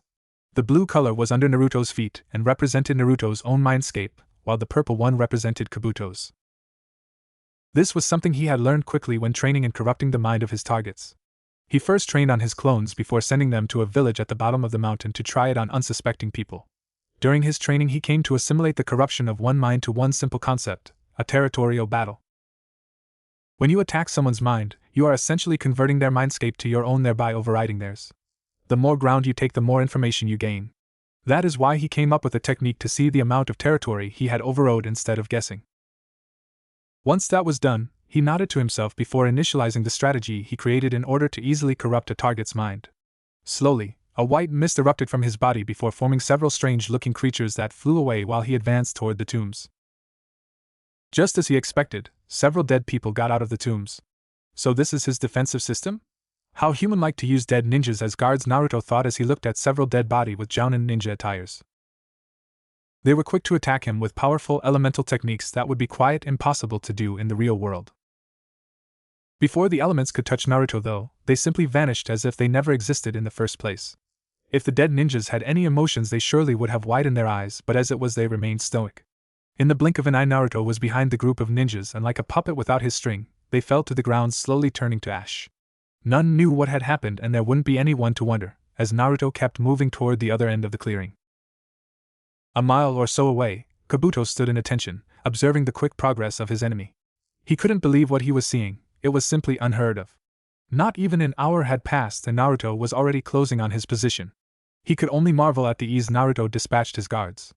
Even giant snake summon did nothing to stop him, and that was something to behold. The power of his mental constructs directly depended on the mastery of his mindscape. The more understanding he had of his mindscape, the stronger the constructs became. He wasn't someone who bragged about his accomplishments, but he knew that he had mastered his mindscape a long time ago. Proof of that was the fact that even the best interrogators in Oto couldn't get past his first defenses. To see a kid bypasses them as if they were made of paper was both frustrating and appalling. This only means one thing: Naruto must really have mastered this art to an unprecedented level, he thought as he saw Naruto dispatch one of his most powerful guard, the Night Aim Hokage, by turning the area in an arid desert before increasing the air pressure around the Night Aim, making him implode. An angry growl escaped his mouth before he moved himself to meet with his current nemesis with only one thing in mind: beat the shit out of him until the latter begged for mercy. Meanwhile, Naruto kept moving at his leisurely toward his target, a giant castle covered by what looked like an energy dome. So far he was disappointed in Kabuto. He could understand the appeal in using legendary ninjas to protect his mind, but it was simply too narrow-minded for his taste. This was something he noticed in almost every person he had attacked, and that possessed a modicum of competency in protecting his mind. They limited themselves to the human ability. This was clearly stupid, as their mindscape was theirs to do as they pleased. They could create unheard of ability that would surprise the attackers, but they did none of the above. Most of his own mindscape attacks were completely imagined, and he couldn't replicate them in the real world, not that he had tried anyway. What in being the god of their mindscape could they not understand? He wondered as he walked toward the castle. Suddenly he jumped backward as an angry Kabuto fell where he was before like a hammer, creating a huge crater. "This is as far as you will go," Kabuto growled as Kusanagi materialized in his hand. He sent Naruto a death glare, but the latter seemed unaffected. "I was wondering when you would come. I even started to think you were hiding yourself," Naruto dismissively told Kabuto. "You think that because you have reached so this deep in my mind you have won?" Within moments Kabuto was upon Naruto, slashing his sword on his torso. The attack was so fast that Naruto never saw him move in the first place. "You are in for a rude awakening. I am different from my constructs, about 1,000 times if you want to know," he yelled while grinning madly as Naruto was backing away from him. So fast, Naruto thought, as Kabuto was forcing him in the defensive. He ducked a slash above his head only to receive a knee to his chin. A punch to his rib came next before he felt a searing pain in his feet. He looked down only to see the ground having turned in molten lava. His eyes widened before he jumped to the sky, but waiting for him was Kabuto with an axe kick that sent him back to the lava. Kabuto watched as Naruto sunk in the hot liquid gleefully, happy for a job well done. He looked around himself to check that Naruto was really dead, and upon finding nothing he smiled. A laser-like beam went through his belly, violently erasing his smile, making him turn around to see who attacked him, but what he saw stunned him. Behind him stood 4 misty-like creatures that combined before slowly reforming his nemesis body that looked at him with a smile. "Impressive. For you to possess such power even in your mindscape, you must really be at master level. You really surprised me for an instant." Kabuto scowled at the condescending tone but didn't let it distract him. "I don't know how you were able to do that, but it matter not. In the end you will fall like others before you. Didn't you realize yet that I am invincible in this world? Look around you. I can command the nature with a simple wave of my hand," he gloated as he created a tsunami with a flick of his wrist that was launched at an unmoving Naruto. "You haven't noticed it yet, have you?" Naruto softly asked as the tsunami simply vanished as if it had never been there in the first place. All around the two fighters the landscape was covered by 2 colors, purple and blue. Unlike before though, the blue was everywhere. The only place it wasn't was a few meters away from Kabuto, who had long since realized what it means. "How?" He stuttered, completely overwhelmed by what was happening. "How did you conquer my lands without me noticing?" The desperation was clear in his voice as he could feel himself slowly losing whatever control he had left over his mind. "It is simple, really. I applied a type of attack I always use in battle, clones," was the simple reply. "But that is impossible. It is impossible to create a copy of the mindscape. The copies will always seek each other too quickly to be of any use," Kabuto yelled as he felt himself slowly drifting to unconsciousness.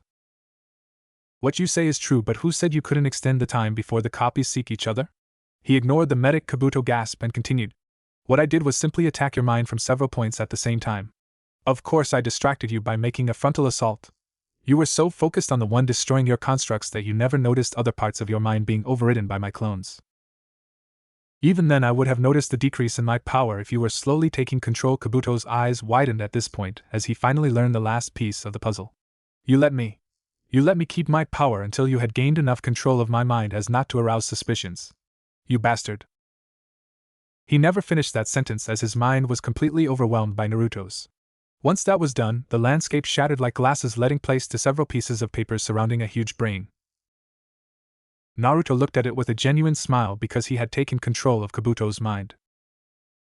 I can finally learn everything about that regeneration technique, he said out loud as he looked at the different pieces of paper that represented Kabuto's memories.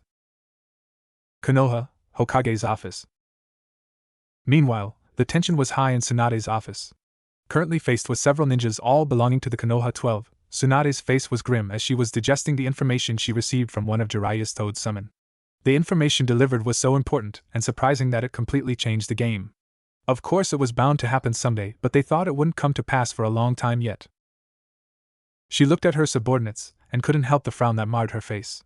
In front of her stood the members of Team 8, Hinata Hyuga, Kiba Inuzuka and Shino Aburame, and Team 7 or what was left of it, Sakura Haruno, Kakashi Hatake and Yamato. While they were powerful in their own right, she couldn't help the thought of them being too weak to deal with the mission she was about to give them. First was Kiba. He was a Chunin, and quickly on his way to become a Jounin. He had progressed tremendously, especially in taijutsu and clan-related techniques. Unfortunately, his progression rate was great only when compared with normal ninja. He didn't think it would be that great against the ones she was sending them after. Then there was Hinata.